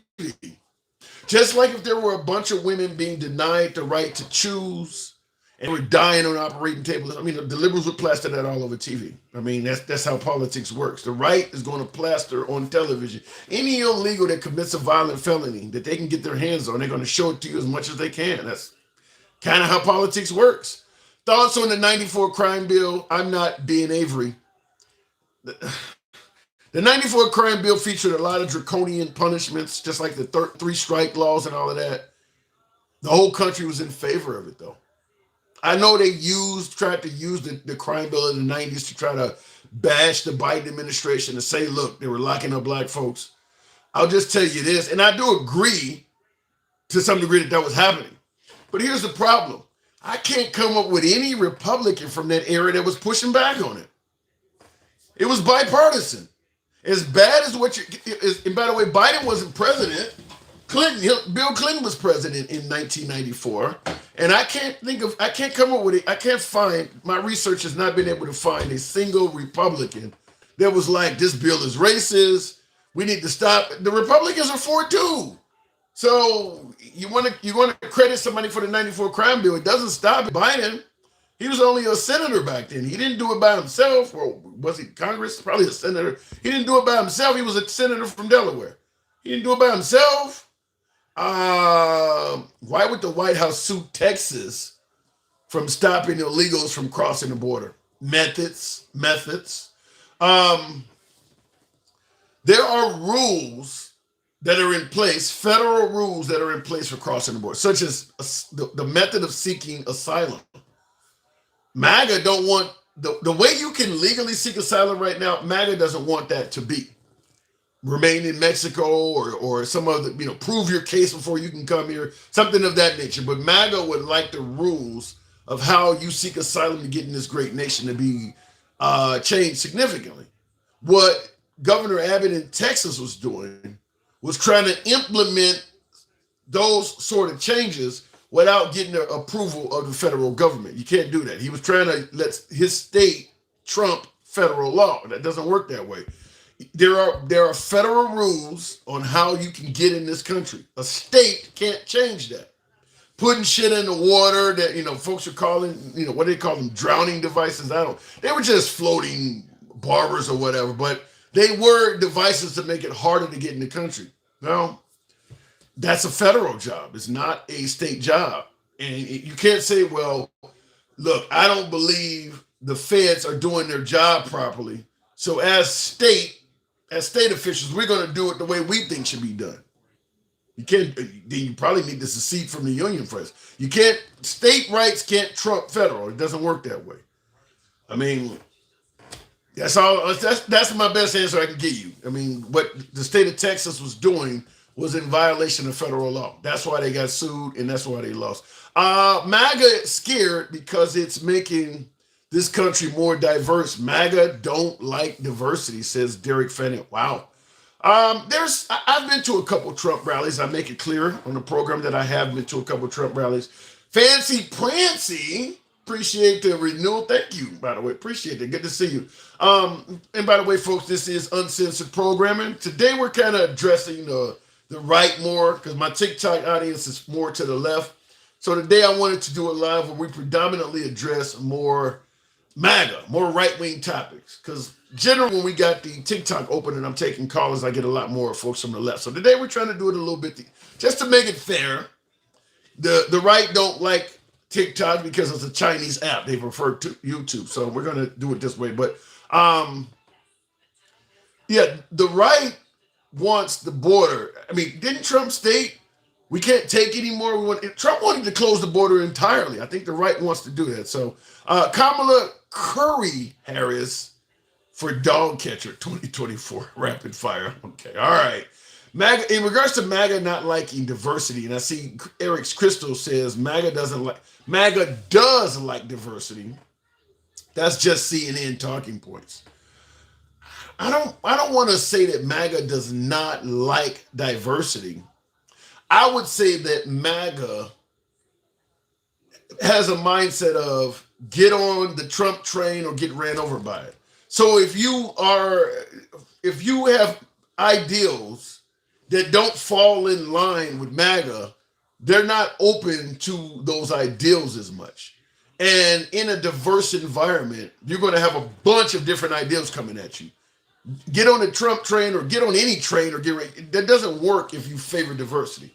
That doesn't mean MAGA doesn't want diversity. They just want diversity that all follows their mindset. Perfect example I'll give you is this.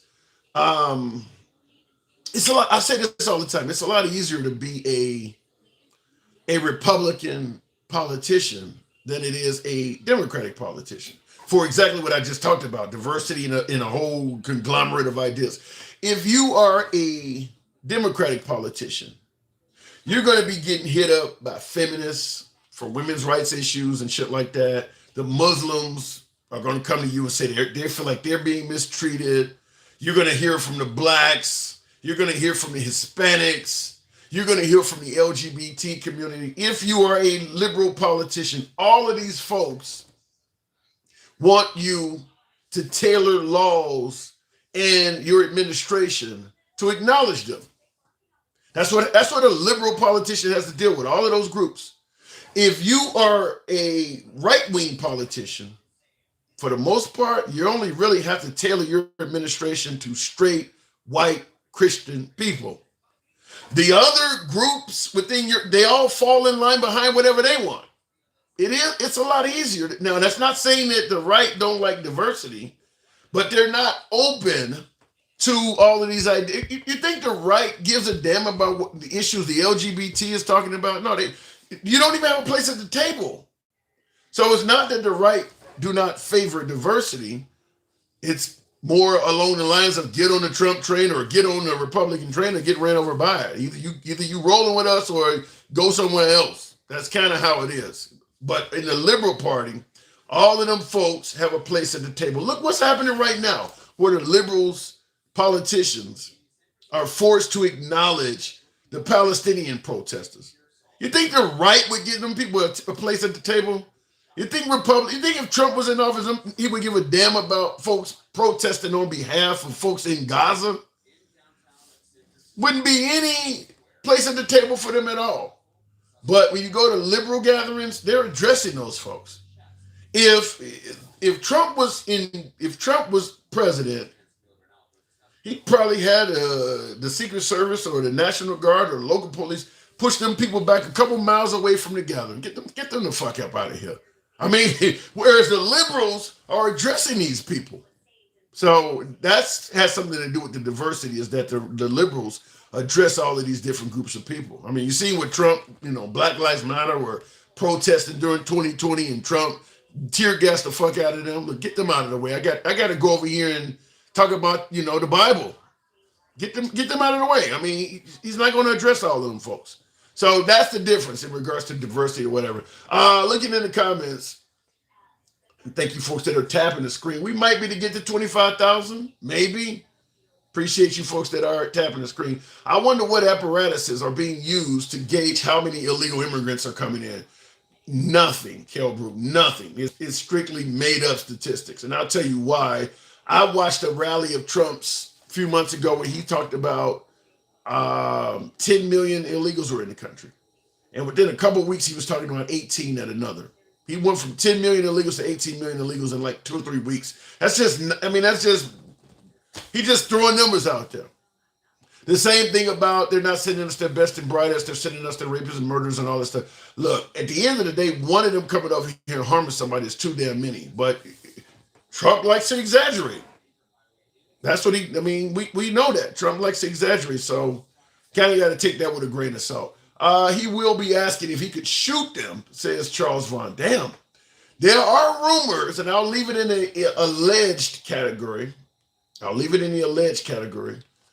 There are rumors that Trump, while he was president, talked about shooting immigrants in the leg or something like that. There are rumors. I don't have any evidence. I'm not going to say it actually happened, but there are rumors that suggested that he already discussed non-lethal methods on them.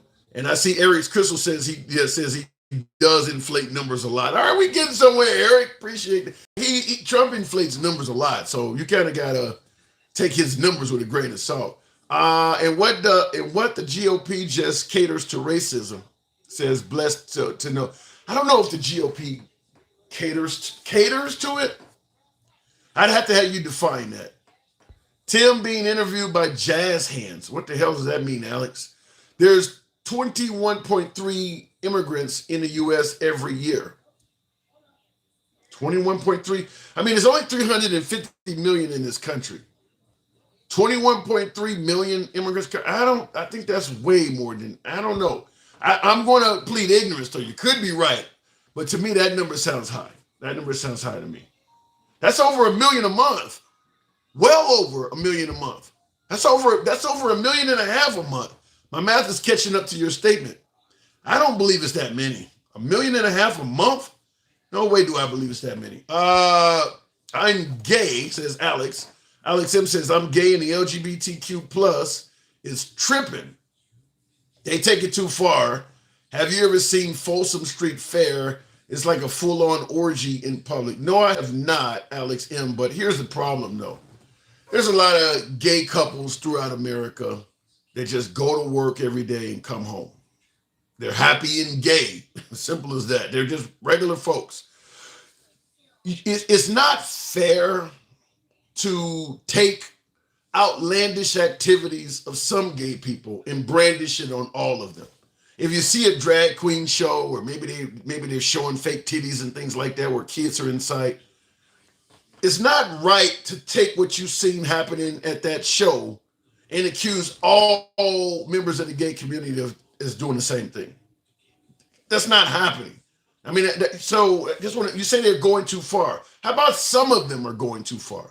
You think MAGA want to be branded with what happened on January 6th? You want all MAGA to be branded with folks we saw breaking in windows on January 6th? No, you don't want them all. Look, some people got out of hand. No, some gay people get out of hand. I mean, it's not the whole damn community. I want to say that. The total for the United States is 7 million. So that number is impossible, says Andy. Yeah, that sounds about right. I knew that number was way, way too high. Andy, appreciate the Elvis wig. Thank you, appreciate that. I like that. That math ain't math. Yeah, it did sound way too high. And thank you for that subscription there, Keith Powers. Cool Ed, I see those emojis. Straight or gay, don't let nobody clap your cheeks. Don't degrade yourself. All right, let me give me a drink for a minute. It's a lot more challenging taking you folks on without the callers, but and this is just today. We'll go back to taking callers on the next live, but I wanted to address more MAGA on this program because I don't get a chance to address MAGA specifically because my live stream on TikTok is more left. So that's why you're getting more of me doing more talking today. But we're going to continue and we're doing okay, specifically tackling more MAGA issues today. If these migrants, I said migrants, wow. If these migrants want to come here, they need to come here legally. And why, Tim, do you just not research stuff? That's what gets me with you, and you just make stuff up. Phantom, I try to avoid making things up. I try to do plenty of research before the program. Andy, like those graphics. Thank you there, Andy, on TikTok. I try to avoid looking things up, but nowadays, research isn't what it used to be. If I come and tell you I did my research and this is what CNN is saying, would you trust it? If I tell you folks on the left, I did my research and I found this on Breitbart, would you? I mean, so even when you say do your research, because I can come up with all sorts of stuff that Trump has said. I mean, he's the president of the United States, 2016 to 2020. All of that stuff is not true. But I do appreciate your comment, and it is correct. Folks need to do their research. But in regards to your comment, if these migrants want to come here, they need to come here legally. And you stating that I need to do my research. Part of my research would tell me the Trump administration made coming here legally harder to do. Kind of like a shell game. I'm not anti-immigrant. I just want you to come here legally. When behind my back, my hand is telling my partner, make it harder to come here legally too. He did make it harder to come here. Keep in mind, pleading asylum is coming here legally. If you believe the cartel or somebody, or MS-13 or someone is threatening your life, and you come to America, and you want to plead asylum because you think you and your family may be wiped out if you stay where you're at, that's coming legally. Trump wants to make coming legally, asylum-wise, harder. So when you say, well, come here, I'm okay with you coming and just come here legally, he's making remain in Mexico is a perfect example of making it harder to come here legally. Whereas you used to be able to come up to a border patrol or border agent or a legal point of entry and say, listen, I'm running for my life. Could you please allow me entry into the United States? Trump has stated, no, I want you to remain in Mexico and make that plea, which means the folks you're running from still have access to you. That's so, yeah, come here legally where you're making it harder to do it. Look it in the comments. You don't research, says Sean Kelly. Well, yeah, I do. And oftentimes when we're having commentary, I even play videos on the monitor behind me. Eric's Crystal says, but why over the last 16 years, Republicans only had the White House 4 years and they were the better years? I'm assuming there's a deliberate reason why you're excluding the Bush years. I don't know. Is there a deliberate reason to that? The idea that, okay, you said the last 16 years. So we had Obama for 8, Trump for 4. That's 16 right there. Are you whose years are you taking out? Now, and also when you say over the last 16 years, we only had 4 years. Okay, your comment states over the last 16 years, Republicans only had 4 years in the White House, and those were the better years. I think there's a hell of a lot of people who would tell you the Obama years are better. It depends on who like I said before, it depends on your morals and who you talk to. Under Obama, a lot of the criticisms coming from MAGA about the Biden administration didn't exist under Obama. What's the number one issue for the number one and number two issue for MAGA right now is the border and the economy. Neither one of those were a big issue under Obama. So when you say that, the 4 years under Trump were the better years, you're kind of excluding something. Under Obama, who still holds the record at being the deporter in chief, the guy who was sending everybody back, you didn't have the border issues that you're crying about. The LGBT and transgender issue wasn't there yet. Nobody was playing for the wrong team or going in the wrong bathroom under all of the negatives you're criticizing under Biden didn't exist under Obama. So why are you saying the 4 best years were under Trump? We didn't have the what folks say the burning of cities that didn't happen under Obama. I mean, shit, you're kind of reminding a lot of folks of how good the Obama years might have been. I think you got that one wrong. I think you really got that one wrong. The economy, and now Eric's Crystals, you said the economy I feel was best under Trump. I'm going to say this, and it might have been. For me personally, it wasn't, but it might have been for you. But I will say this.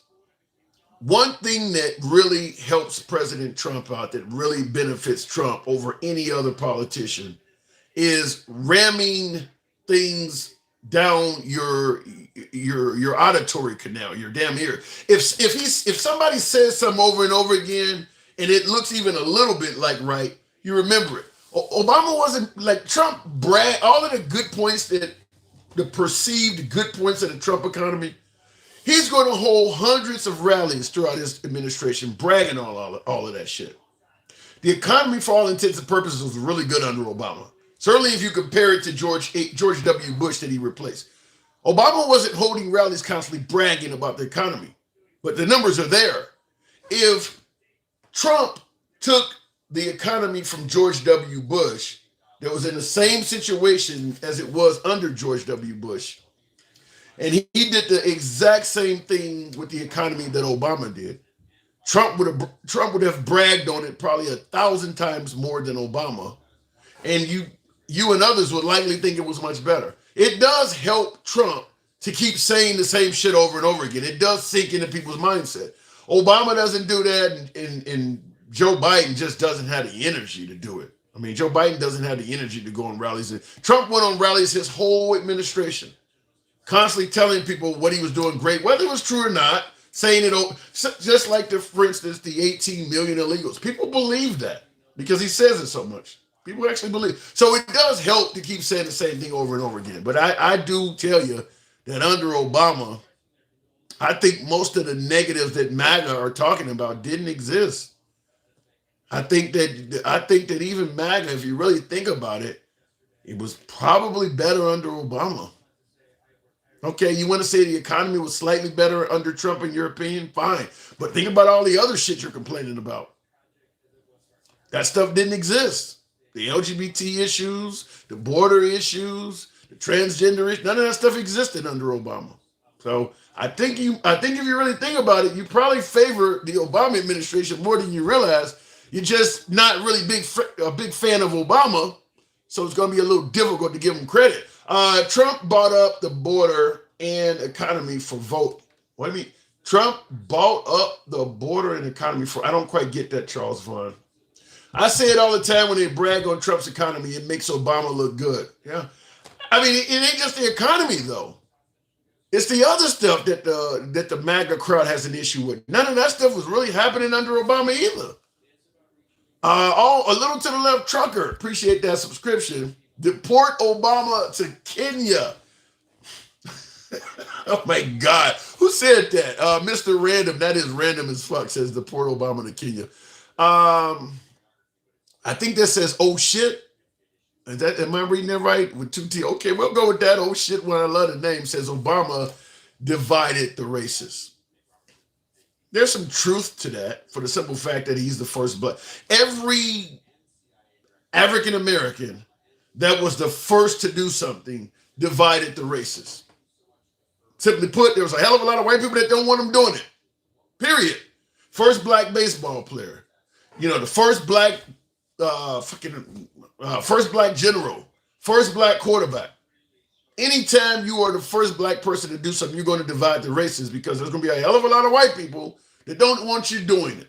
So there's no way Obama could have became president without dividing the races. It would have been impossible. And it's going to be that way to some degree if Kamala Harris wins, because there's a lot of people that don't want a woman to be president. Got nothing to do with her policies or what she's capable of. The same folks that are bringing this up on Kamala would have used it on Nikki Haley, would have used it on Hillary Clinton. There are people, and there are plenty of women, by the way. There are a lot of women I talk to that don't believe a woman should be president either. There's a lot of what do you call it, sexism or whatever term I'm looking for. But there's a lot of women that don't, a lot of people that don't want women to be in that position. T Mac, I say it all the time when they brag on Trump's economy. It makes so yeah. I'm gonna leave it at that. All right, moving on. Trump inherited Obama's economy. Biden was saddled with Trump's economy. I hear that, and I don't totally disagree. You inherit the last guy's economy. Well, here's the problem. But I think it's unfair to President Trump.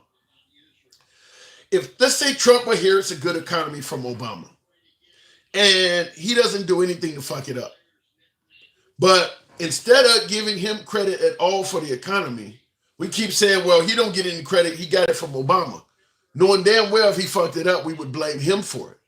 So it essentially says the only grade Trump can get is a bad one. If the economy stays good, we're going to give it to the last guy. But if he fucks it up, we're going to hold him accountable. So there's no way he can get a good grade on the economy. That's not fair. That's not fair to Trump.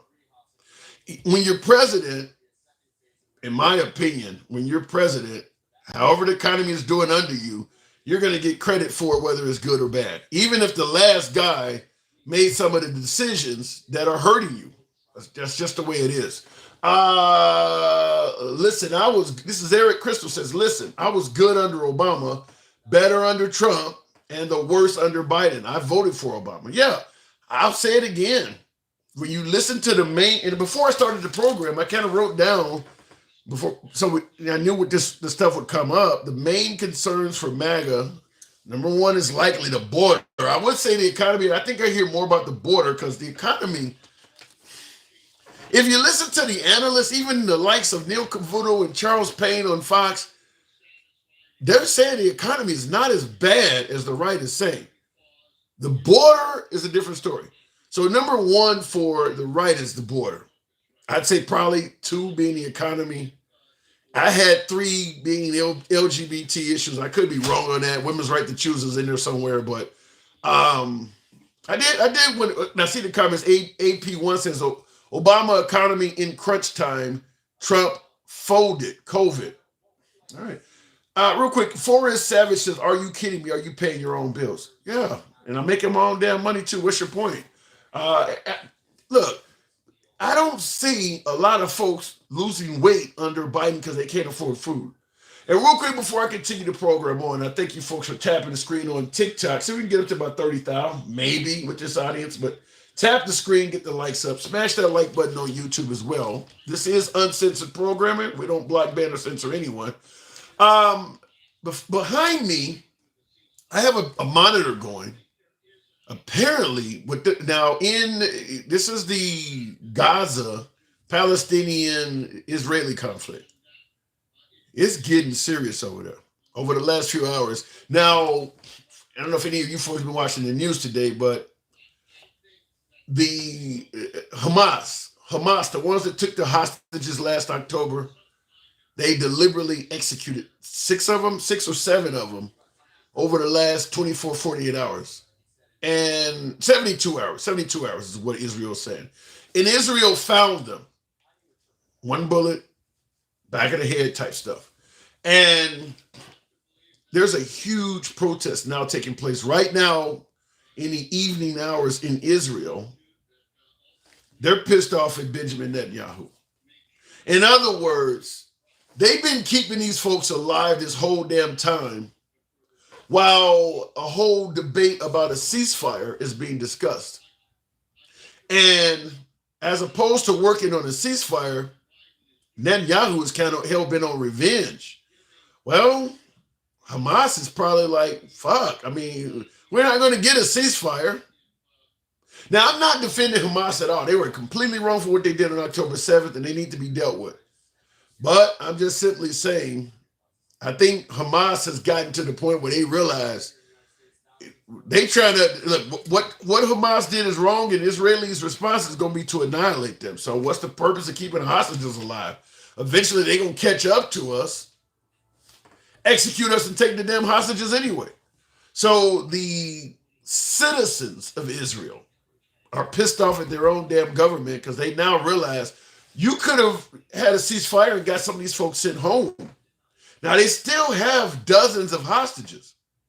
And their government is basically, I mean, their citizens are basically saying, we want you to back a ceasefire now so that these hostages have a chance of coming home.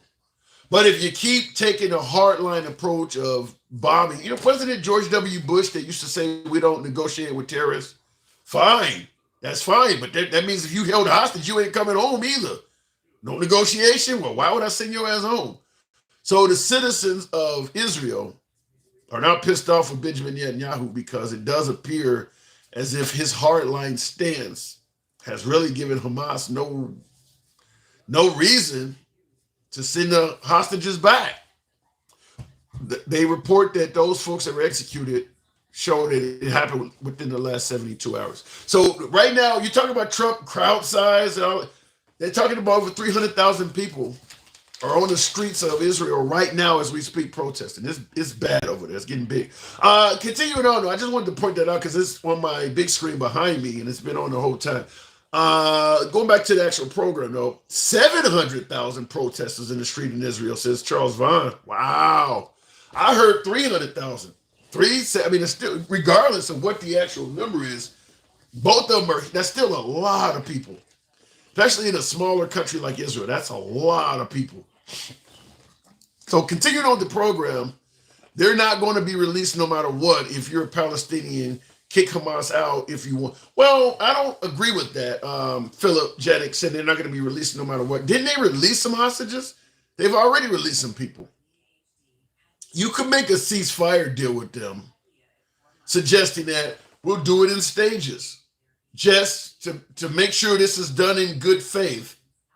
We'll do, okay, you give us 5 things you want done, talking to Hamas, and for each one of those things, I want 5 hostages, or I want 3 hostages.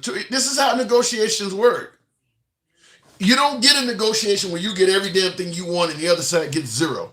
That was the whole thing with Trump in the border bill, where MAGA's pissed off, cancel the border bill because it doesn't have everything we want in it and nothing for the liberals. It doesn't work like that. Give us 5 things you want. Maybe your people need water. I heard there's no water in Palestine. Maybe some of you guys are a little bit hungry. I mean, we eating good over here in Israel. Maybe a little bit hungry. Give me 5 hostages. We'll start the drops back. I mean, there's a whole bunch of stages you could do, as opposed to a complete hardline approach on we're just gonna bomb until we think that you're good. That's not working. That's not working. Looking in the comments though, even with the federal regulations for extracting crude oil, we're still the leading producer of petroleum in the world. Yeah, the whole drill baby drill and open up the pipeline. I think the fact is it's already open and we're already producing. I do believe that. Forrest Savage says, what happened on October 7th again, 300 plus people broke into Israel. I think it was 1,000, Forrest. I think it was about 1,000 that broke into Israel and killed a lot of people and captured them. I want the war to end. As an American, I don't understand it. The problem is let's go back to October 6th, the day before Hamas went into Israel. There was a lot of oppression by the Israelis to the Palestinian people. Oppression can lead to anger. Now, that's not to say there was not a lot of issues coming from Hamas towards Israel. Just their simple existence in the region has caused that. But there is a lot. I mean, they control everything. If you live in Gaza, if you're a Palestinian living in Gaza, you don't even have freedom of travel. You can't leave Gaza without the Israelis' permission. So let's say you have some Americans in this country that were born in Palestine and they ended up immigrating to America. And let's say you are living in Palestine. You're living on the Gaza Strip. You're a Palestinian living in Gaza and you want to come to America to visit your folks. You got to get Israeli approval. You can't leave the country without their approval. They control the utilities, the water, the electricity, even the fishing that's in the body of water that is right there next to Gaza. So you need to fish to feature and have. They control how many. They control everything. October 6th, we're going back before October 7th. They control everything.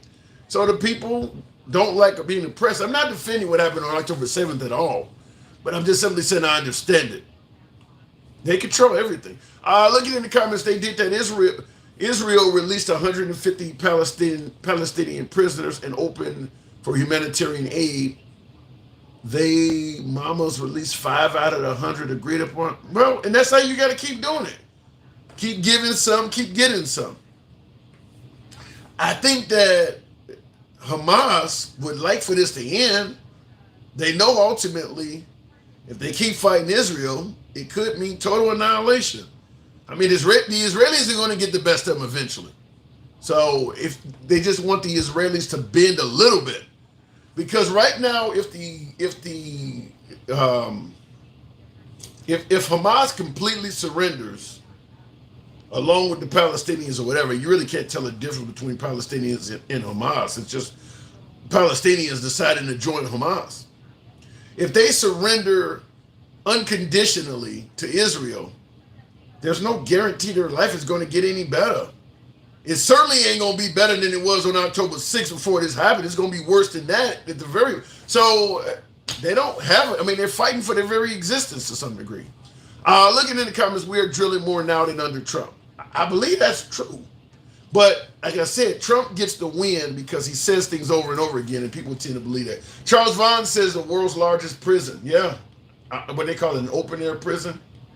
What do you think will happen to them once they surrender all of the hostages? Exactly what I said. If the Palestinians, or better yet, if Hamas give up all the hostages, they're still going to face all sorts of punishments. It's just like let's say you broke into a bank. The bank got surrounded by police. So you took the people inside the bank hostage. After hours of negotiation, you released all the hostages. You think the cops are going to be nice to you? No, your ass going to prison. It's still they're going to treat you like shit because you took hostages. So yeah, even if the Palestinians, or better yet, if Hamas give up all the hostages, they're going to still be treated like shit for probably the rest of our lives for what they did in the first place. It ain't going to be good on them.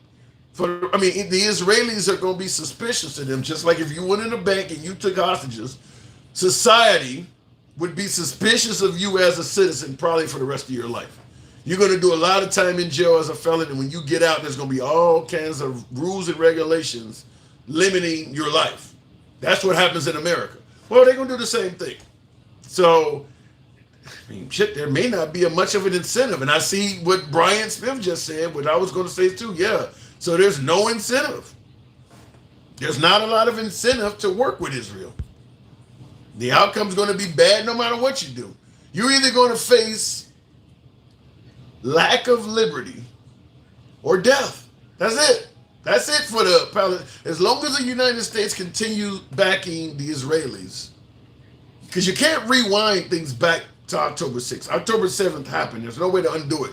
So from this point on, as long as the United States continues backing the Israelis, the only outcome for the Palestinian people is reduced liberties or death. You can put your hands up now and surrender and live on with a lot of less liberty, or you can fight and die. That's it. There is none at the end of the table, none at the end of the tunnel, rather. There is no light at the end of the tunnel. Reduced liberties or death. All right, going back to the box. There is no box today. Going back to the comment section. The kids don't deserve what's happening. That is true. But keep in mind, on October 7th, some of the people they kidnapped were just kids themselves down there, like some 18-year-olds. Some pretty young people. They were can I even say this on, I don't want to say it on social media. They were launching projectiles, pew-pews. And I saw the footage of it. I went to the dark web at the time when it was happening, and Benjamin Netanyahu, to get support from the West, actually televised a lot of those footage. There was plenty of uncensored footage people walking down the street. When they came into Israel, they just started popping everybody. There was tons of uncensored footage that I saw of people losing their lives on October 7th. It was brutal. It was brutal. And for my liberal-leaning folks who believe that Israel is going too far, and I tend to think they're going too far a little bit as well. But let's just be clear. If there was footage of some terrorist outfit coming into Cleveland or New York and just popping people on their way to work on the streets, we would be doing a lot more than Israel's doing. We would have went a lot further. That would be our nation. Period. That would be it. You are now territory of the United States until further notice. We would be a lot worse. I mean, look what we did after September 11th. We invaded multiple countries, we occupied Iraq for a generation. There were folks, by the time we left Iraq, there were folks that were adults that didn't even exist when we first came there. Damn near a generation we were there. So, and we're still there in a small capacity. We're still there. All right, going back to the box, the comment section rather. Every peace accord has been observed by Israel and broken by the Muslims. I don't know about that. You think those folks living over there under all of that oppression was part of a peace accord? Fact is, Israel has all the power. So it's possible that the Muslims are making peace accords with the Israelis that they're not happy. I mean, either you make this deal or we kill you. That's kind of it. The peace accord that's ultimately going to come, because Gaza's not going to be wiped off the map. The Palestinians are not going to become extinct. They will eventually make some kind of peace accord with Israel. You think they're going to be happy with it? No. Yeah, Israel. You're saying that the Muslims are breaking all of the peace deals because the Muslims are getting the short end of the stick. They're not whatever deal they make with the Israelis at the end of all this shit. They're not going to be happy with it. They're going to be living under extreme oppression. So you got a choice. Either you take this little bullshit deal I'm offering you, or we keep bombing you. That's it. They're not going to be happy with it. So yeah, it's very good chance that they're going to break it in the future because it's going to be terrible. And Forrest Savage said that's not true. Israel has even given Gaza millions of polio vaccines. Do you realize how much Gaza could make on their own if they weren't being oppressed? If they could have a tourism bureau, if they could travel, they don't need the polio vaccines from Israel. They can do all that themselves. If they don't need a handout, it's because they've been oppressed. I hear what you're saying, but you don't understand the whole story on that, I don't think. There is a difference from retaliating and scorched earth. Well, scorched earth is just an advanced version of retaliating, but I get your point, Gregory. We would finally have unity. Well, I don't know if we're going to see that happen. Thank you, Dencal. Appreciate that superpower. Thank you for supporting the program as always, Dencal. We haven't left Iraq. There were 5 soldiers injured in a mission against ISIS in northern Iraq just the other day. And I actually remembered that, which is why I changed my stance in mid-conversation and said we're still there. You're right. I remember that news report that just happened. So under Democrats, the world has gotten worse. Damn. This is coming from Huntington Beach, very nice part of the country. Well, maybe not to MAGA, but Huntington Beach, California is 100% MAGA. Okay, that's his name. Okay, maybe. You think your town, Huntington Beach, that's a wealthy area, if I'm correct. 100% MAGA, huh? So here's the actual comment though. So under Democrats, the world has gotten worse. And we are on the brink of World War III. The cost of living is through the roof. The quality of life has gone down, and I'm supposed to vote for Kamala. Well, you're overstating a lot of stuff. First of all, you're saying that under Democrats, the world has gotten worse. So when 9/11 happened under Bush, do we exclude that? Do we only pretend like we only pay attention to conflicts rising when it's a Democrat? I mean, 9/11 happened under George W. Bush. So, I mean, is that out of the picture now? Is that too old to bring up or something? But in regards to under Democrats, the world has gotten worse. You're blaming that on it. You think who we vote in has something. You think that it's October 7th? Trump is saying this, so I'll give you a chance to answer yes or no. And thank you for that subscription, Chanel 123. Is that what I'm pronouncing? Okay, you think that October 7th in Israel would not have happened if Trump was president? Hamas would have stood down because of Trump. So, because you're saying that the world has gotten worse and we're on the brink of World War III and we're definitely not on the brink of World War III by any means. We're not even close to that. Most of the superpowers are not even involved in what's going on. We're not on the brink of World War III. But I understand the talk, because they said the same thing would happen if Hillary got elected. Remember, she's the one you wouldn't want to answer the call at 3 a.m. They said the same thing would happen when Obama got elected. That's just a talking point. We're not on the brink of World War III.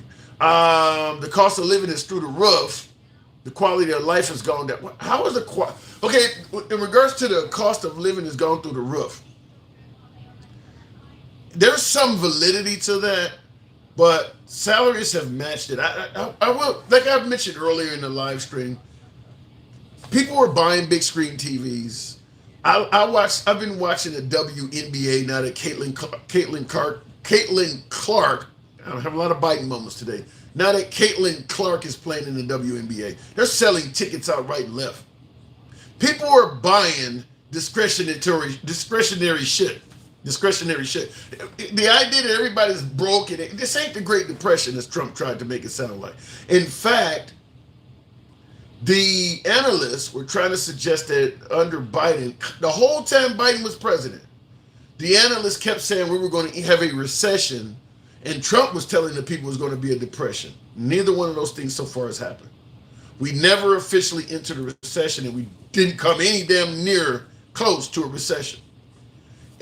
I just don't, it ain't as bad as you're saying. I do agree the price of groceries and shit has went up. But I'm looking at people still eating, still buying big screens, still traveling over the holidays. They're not living as bad as you making it sound. And in regards to the quality of life has gone down, that depends on your personal experiences. I'm going to assume that the LGBT community probably think the quality of life went up under Biden. There's groups of people that disagree with you. I'm going to assume that a lot of women, they don't favor the quality of life under Trump. So it depends. I mean, your statement could be true for you, but other people have a different aspect, different take on it. Iran, China, Russia not involved. Okay, yeah, China's not having a military. China's not involved in any military issues right now. Listen, they're ramping up their war effort. North Korea's been doing that forever. Iran has been doing, but World War III, I don't see it. I don't see it yet. And you're welcome, Huntington Beach. I don't mind reading your comments. You guys can be critical of the host. You know how the program works. We are free speech. Thank you for the follow on TikTok. We're definitely close to a recession. There are a lot of people not paying their credit cards. Close ain't there though. This is not the time for participation trophies. You promised me a recession. You didn't promise we would get close. I never seen a Trump rally stating that if you elect Biden, we'll get close to a recession. He said it was going to happen. If it doesn't happen, then he was wrong. You don't get a participation trophy because we got close. Remember, that's like when folks say, well, Trump promised to drain the swamp. Well, yeah, but he exposed the money. No, that ain't what he promised. He promised to drain the swamp. You don't get credit for exposing somebody. So either it happens and you're correct, or it doesn't. That's it. You don't get credit for coming close. Get rid of lawyers altogether. I don't want to do that. Why can't people fact check? I get fact checked all the time. They tell me I don't know shit. Almost $1 trillion in personal debt. And you didn't get no benefit out of that from any president in recent time. Bush, Obama, Trump, Biden, none of them brought down the national debt. None of them did. Get ready for the show, folks. This isn't a drill, says Jonathan Smith. Explain what the show is. Let me tell you something. President Trump tweeted out, well, reposted, because they don't call it tweeting anymore, but he reposted, might have been on X or it might have been on Truth Social. Nothing can stop what is coming. Because I just seen one of my viewers just said something like, "Get ready for the show." Trump got on social media and sent out a state picture, and it had on there, "Nothing can stop what is coming," and then it had the, I don't. This is something I can't say on social media for some damn reason, because they don't like this phrase. So I always give the acronyms. Whiskey Golf 1, Whiskey Golf Alpha. I think most MAGA know what that means, but some of you liberals do too. Granny 0804, thank you for the subscription. Shout out to you. Thanks for you folks that are subscribing. Thank you for that. Yeah, but Trump he got on social media, posted a photo. Nothing can stop what is coming, and then it had on there Whiskey Golf 1, Whiskey Golf Alpha. Now, what I want to ask is this. I'm asking mainly to MAGA, because obviously, if you're concerned with Trump, you can always vote for his opponent. But he stated nothing can stop what's coming. So, in other words, going to the polls and voting in favor of his opponent is not going to stop whatever he's talking about. So I'm curious. I'm going to ask my MAGA side of the aisle. What is Trump promising that nothing can stop? Whiskey Golf 1, Whiskey Golf Alpha. What is he promising? What is he suggesting that's coming that nothing can stop? I'd like to know what your opinion on that is. Demoning in. Did you make it to where only subscribers can call and chat? Demoning in today only, but yeah, that is what's going on today, specifically because we get a lot more liberals on the program, and MAGA has been pointing that out. I can't deny the program has moved. The callers are a little too far to the. I like to have a balanced program. I don't want to make it sound like I'm deliberately looking for liberals and things, but the MAGA side of the aisle avoids TikTok because it's Chinese owned and they prefer YouTube. And I can't take callers from YouTube. So today specifically, I limited to subscribers on TikTok so I could address a hell of a lot more people on the right. So today, that's what's happening. It's been a decent show. We may do it again in the future, but just for as of tomorrow, once we go back on, it'll be open as normal. People need to stop wanting war, Charles Vaughn. As long as people are making money off of something, I don't care if it's harmful or even lethal to people. As long as people can make money off of shit, they're going to want the shit. That's why I tell folks all the time, the idea that Trump comes in, you're going to get rid of fentanyl and all that coming across the border. No. There's way too many Americans making money off fentanyl. In fact, the three issues that we deal with coming across the border, the three issues are obviously hard drugs like fentanyl. Number two, child trafficking. Number three is them competing, as Trump says, for black and Hispanic jobs or whatever the hell that is. But competing for labor. What did I say? As long as people are making money off of something, even if it's harmful to others, you're not going to stop that very easy. The reason they're coming in this country with fentanyl, the reason they're child trafficking, the reason they're coming in the country with the competition for jobs, is because Americans want it. There's a huge demand for all of the things they bring. They're not forcing any damn body to ingest fentanyl. They're not forcing Americans to indulge in the trafficking of children. They're not forcing Americans to hire them. Americans want that shit. So as long as there's a huge demand in America for that stuff, it will come back. It will be here. Even if Trump is president, it will be here. The demand is just simply too great. And by the way, what will happen, because most of the stuff that I'm talking about, the child trafficking, the fentanyl, and all this stuff, it comes in through a legal port of entry. Remember, Trump promised we're going to build a wall, and we're going to put a great big door in it, and that's where it's coming in. Where do you think the drugs are in people's tires? You put them in your dashboard. You got a semi with regular legal goods where the drugs are mixed in between. It's all coming in through legal points of entry. The wall ain't gonna stop that because you're still letting them come in. You still need commerce. So even if Trump gets in, and I'll bring up the simple fact that Trump was president before, you think the child traffickers or the fentanyl users or the folks that want to hire illegals, you think they were having any problems? It was still happening. It was still happening. And he was bragging at how secure the border was. And there wasn't anybody in this country bragging that there was no one in this country suggesting it was difficult to get high from 2016 to 2020. The drugs are still coming. He's not going to stop that. Trump grabs MAGA ladies coochie.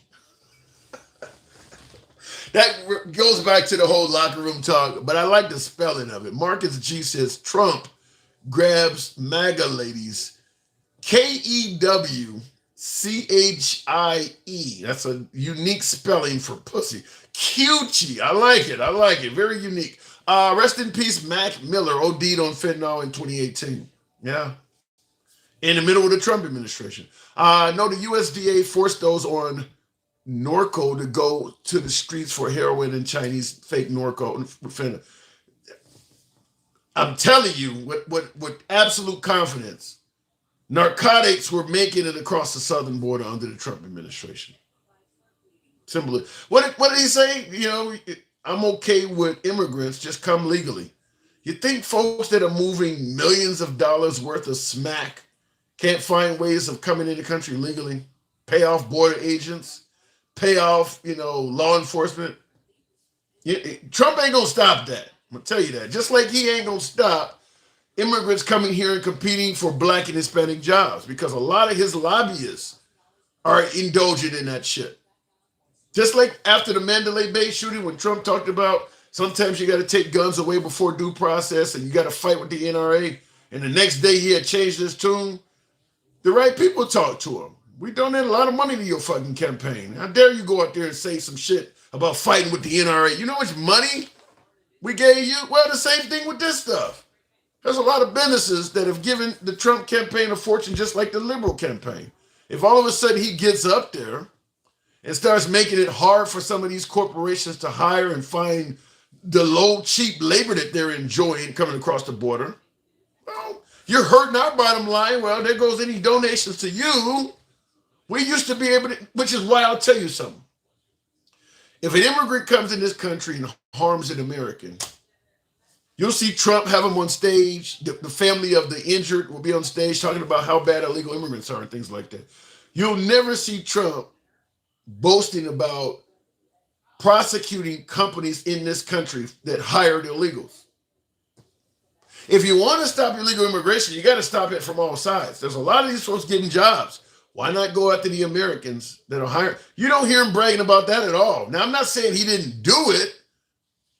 I'm not saying that some of that didn't happen under his administration, but you notice he don't make a big stink over corporations that hire illegal immigrants. You don't ever see him at a rally. Yeah, we got 20 of us from Tyson Foods, the CEO. We took him down because we could prove. No, you don't see him saying none of that. Because at the end of the day, a lot of those corporations are funding his campaign just like they do the liberals, which is why I have stated the illegal immigration problem exists on both sides of the aisle. Way too much money being made to let them folks come here and work for cheap. You need to be tough on every angle, says Fancy Press. Yeah, you do. Only being tough on the folks coming over here and not being tough on the Americans who are co-conspirators to the problem is not going to solve it. There are way too many Americans that benefit from them folks coming over here that want it. You got to drag them to court too. And Trump is not doing that. He's only going after the illegals. BWR Reviews. Appreciate the subscription. Thank you. You folks on TikTok, appreciate the support you folks are showing. Thank you. Thank you very much. Considering this is a mostly MAGA topic today. We're mostly addressing MAGA today. I wanted to give it more of that. Like I said, it's uncensored as always, but because MAGA is not generally on TikTok, I wanted to come on this side. The backbone of this country and all countries are made on Black and Latin backs. Whites too, says Cheryl Willis. There's some validity in that statement. What I'm going to say is kind of a hard-nosed approach to this. I know a lot of my beloved MAGA may not like what I'm going to say here, but damn it, I'm going to say it anyway. It's free speech, and you can criticize me any way you want. I'll even read your damn comments. That's how free speech works. After the colonists in this country had defeated the Native Americans and took over the damn country. I say this all the time. You could have had this country remain as white and Christian as you wanted, as the founding fathers intended. The undying need to exploit other people for cheap and free labor is what has caused all the problems that a lot of folks on the right are complaining about. I don't, some reason somebody don't complain on the live on TikTok. I'll repeal it and start it up in a minute. But the only thing the colonists needed to do, the only thing the founding fathers needed to do was their own damn labor. Just because right now we say African Americans are all the lazy ones, or we try to say, well, black folks are lazy, they don't work. If the original white folks that took over and conquered this country had did their own damn labor, the country could have been as Christian and white and heterosexual as you wanted. But you continue bringing other folks over here who bring their own customs with them and make changes to the country out of laziness, out of simple laziness. Pick your own crops. Make your own beds. Breastfeed your own kids. And then you can maintain the Christianity and all the things you want. Why are you bringing all these other people over here?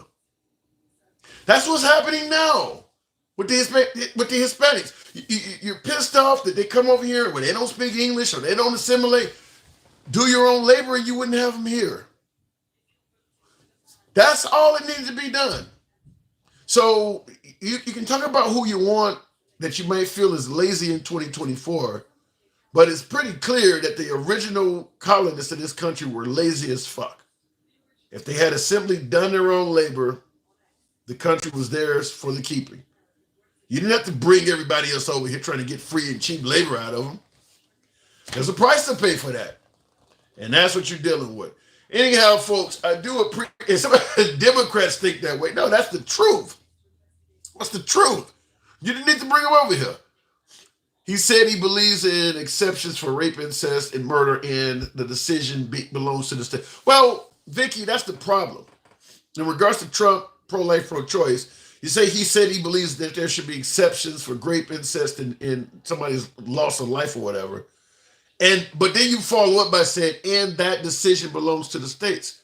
Well, if the decision belongs to the states at this point, it doesn't make one damn bit of a difference what Trump thinks anymore, because the states may disagree. And he's already said, I'm going to leave it up to the states to decide. So you opened up the states, you opened up the box, opened up Pandora's box for the states to make a decision. Okay, we don't give a damn what you think anymore. We care what they think, because you've already said you're not going to interfere with what they do and you're going to leave it up to them. It's too late to come up with all these softer approaches. Trump's opinion is irrelevant now. Are you going to pass a law that provides provisions for rape and incest? Or are you going to leave it up to the states? Because as long as the right is up to the states, you can scream that you favor rape and incest provisions all you want. A lot of states don't. We've seen that. A lot of states don't. And if you leave it up to the states, then they're going to do that. So, yeah, at this point, who gives a damn what he thinks? He's already said he's not going to do anything about what the states think. So his opinion don't matter on it no more. Trump likes to grab coochie. Marcus G, you and that spelling. Trump likes to grab coochie, and he visited Epstein several times. Oh my God. Visited Epstein Island. I'm going to leave that with a low boy. Coochie, though. That's funny. Let me see if my appeal went through on TikTok. Somebody fucking around on TikTok doing something. Bear with me for a second here. No, it's saying something. Something is waiting on the appeal. In 1860, 76% of white families did not practice slavery. In 1860, 76. Wait a minute. In 1860, 76% of white families did not practice slavery. And you repeat it again. 1860 white. Okay. Only 1% of white America owned slaves, but all of America benefited from the oppression. You didn't have to compete with them for jobs because they weren't allowed to get those jobs. I mean, you didn't even have to compete with them to sell a car because they weren't allowed to buy the car. So when you say in 1860 only in 1860 70% of whites families did not practice slavery. That's still a lot of people. You're basically saying 24%. That's almost one out of every five white people practice slavery. That's a lot. That's a lot. But by the way, even if you didn't practice slavery, you still had a significant amount of control over black people. Let's say you were a poor white guy, didn't own any slaves at all, but you happened to be in a local shop in town or something like that, and you didn't like the way a black person spoke or something, you smacked the fuck out of them. You're not a slave, but you still can get away with it. You still had a lot of control, a ton of control. They had laws where black people were not even allowed to testify against a white person. So if a white person victimized a black guy or a black woman, the only way even any justice could even be remotely entertained is another white person would have to report it. So yeah, I don't know what that means. Okay, you didn't have to own slaves to enjoy the benefit. I mean, you could sexually enjoy a black person at will. There was no police going to prosecute you for that. So I mean, there's so much other stuff to it that I don't think you're taking in consideration. Anyway, look, it's funny how the polls are fake when Trump is losing. Every single race was a slave. The word slave comes from Slavic, as in Russian. I don't know what the purpose of that is, other than to try to downplay it or something. I mean, every single race has terrorism, is it? Do we have that kind of when we're talking about 9/11 or terroristic acts that have been imposed upon America? Do we bring up that terrorism happened in every country around the world? I mean, every country has had issues of terrorism. I don't know why when you bring up slavery, we have this zoom out approach. When we're talking about Black Lives Matter, setting the town on fire or something like that, the conversation doesn't divert to, well, they used to burn things in Tiananmen Square when they were protesting, dude. No, you stick to the topic. I don't know why when you bring up slavery, well, they also did it in Egypt. Why do you the zoom out approach? I don't know why that is. Anyway, looking in the comments, Cherokees used black slaves on the Trail of Tears to carry their belongings cooked for them. I don't know if that makes sense.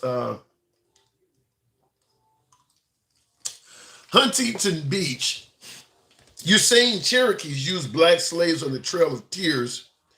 Well, the Trail of Tears is when the white man forced the natives out of Georgia and made them walk all the way to Oklahoma to put them on land they thought was useless until they found out there was gold there, and then they pushed them all the way up into the Dakotas and shit. Well, you're telling me when the whites were evicting the natives off their land, the natives were using slaves to carry the belongings and cook their meals along the way?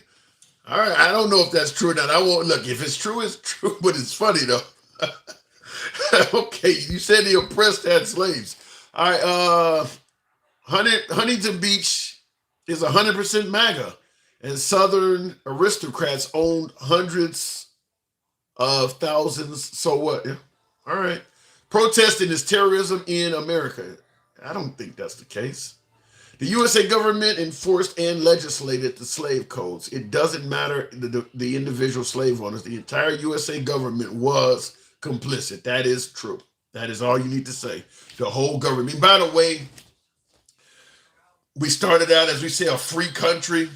You say only 24% of whites own slaves. The other 76% weren't voting against it.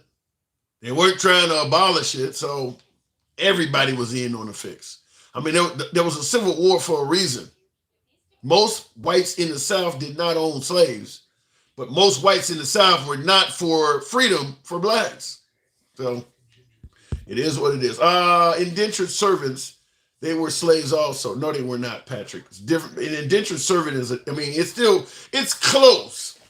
But here's the difference between an indentured servant and a slave. The Irish were indentured servants. The difference is there's a light at the end of the tunnel for an indentured servant. You're not born an indentured servant. So there's a, I mean, I don't recall hearing of indentured servants being executed for trying to escape. There's a whole lot of differences between being an indentured servant and being an actual slave. You could be 2 days old and be a slave. Like literally right out the womb. I mean, when they cut the umbilical cord, the master is like, you know, hand me my product. That didn't happen to the Irish. So, I mean, it's a lot of differences. I don't the whole breeding aspect of slavery. Whereas you sit in, I'm 6'6", 300 pounds. I might have had a lot of sexual duties during that time. You find a big burly black guy and make him breed with another black slave to produce, just like you do with pit bulls and dogs. They do that now.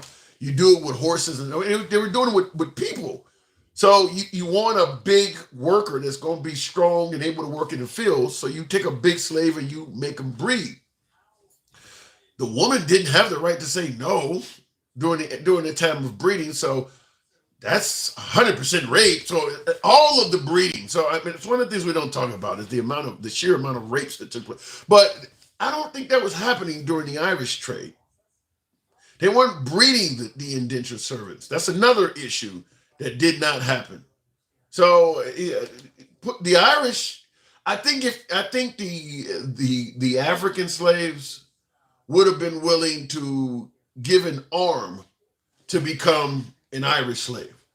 If they could be treated the way the Irish indentured servants, they'd be willing. You can chop off a limb to let me live like that. One day you'll be free if you're an indentured servant. You have to work off these insane draconian debts, but you could work it off. As a slave, there is no end. You're going to die in this servitude. There is no end to this. You know that when you're 2 years old, you're going to die a slave. That wasn't done to the Irish. So that's the difference. I don't think many here look stuff up. True.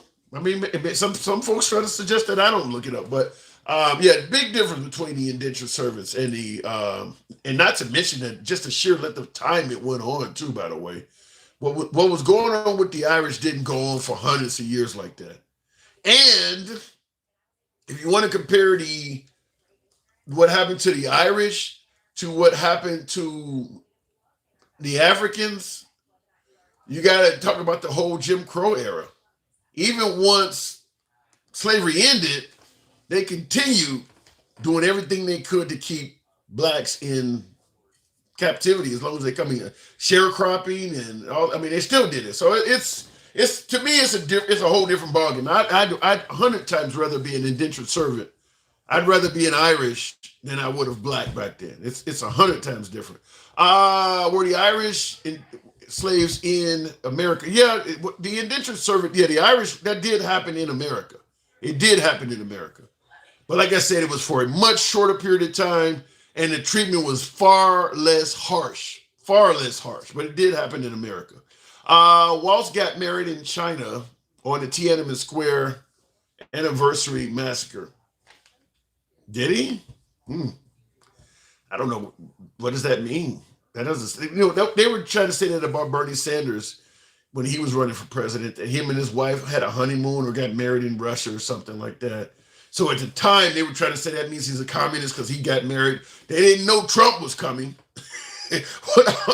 Trump has a lot of friendly ties to it. They didn't know he was coming, but during the Bernie Sanders time, they were trying to say that he was somehow tied to Russia because he got married to her, some weird thing. My mom knew her great grandmother who was a slave. She said she remembered the last day she saw her mother. She was sold at 5. Wow. Yeah, as bad as we all know slavery had to be, I can assure you it's actually a lot worse. A lot of that stuff has been lost through history. Probably the biggest thing is the rapes, just the sheer rapes. I mean, the whole breeding aspect of it, it's 100% rape. I mean, neither participant, the guy or the gal, when it came to breeding to make another slave, neither one of them had any right to say yes or no. And they had to keep going until they produced, until she was pregnant. So the guy, they gonna yank the guy out the field and say, neither one of them. And that's making them breed. You got to understand. Let's say, for instance, you're a guy my age, 50 years old. You got a wife that's 50. Your wife don't, your wife is showing signs of aging. Men pick women based on looks. A lot of men do. Your wife being nearly the same age as you do, she's going to show signs of aging. You got slaves out in the field that are doing nothing but physical labor all damn day. They're in great shape. They're going to have physical bodies that are now they're black. Maybe you don't like black, but but they're in great shape, and they're younger. They're much younger, so they're going to appear. They may appear more attractive to you, maybe, than your wife does. You think they weren't bringing the women in and doing whatever they wanted to with them? If you give any group of men, even black men, any group of men, if you give men total power over women, rape kind of comes naturally. You can only imagine how bad that was back then if you were a female slave. It's going to come natural. There's zero accountability. Ain't nobody coming on this plantation to save her. Nobody. And if she runs off the plantation and tells somebody, ain't nobody going to believe her. So you can only imagine how many people got assaulted. My guess is somewhere near all of them. So I would say probably just about every black female slave, probably, but somewhere in their life, probably just about all of them, unless you just were born incredibly unattractive. Probably just about all of them. It's no accountability. You can do whatever you want. Anytime you need some gratification, and you can guarantee it wasn't 18 and up. Anytime look, she's 14. Who cares? Anyhow, folks, I do appreciate the tapping the screen. Appreciate the likes and all of that. It is your boy Tim. We did it differently today. Certainly a little different than normal, with the mainly addressing MAGA. I see the comments. Some plantation owners liked boys. Well, like I said, there's zero accountability. You can go into City Square, into town, and tell everybody you heterosexual. But on your plantation, you may be a slave owner who tells all of them. When you go to buy slaves, I like boys because I got a whole lot of agriculture. So I need some strong boys to be. But in reality, you like boys because you kind of like boys. Yeah, I'm certain that was happening too. I'm certain that was happening. A rich fuck who got plenty of money. You literally are buying sexual toys. You can buy them. You could literally go in town and buy them. I'm sure that was happening like crazy back then. Just think, even in modern time, if you give men a position where they have no accountability, rape is going to come natural. Happens at the most wars. It just happens. We're like that. If you can get away with it, anybody gonna play. Yeah. And it's not going. Like I said, it's not going to start at 18. I'm sure kids were getting done back then. Anyhow, folks, I got to move it on. Appreciate you folks tapping the screen. And as always, I'll see you tomorrow.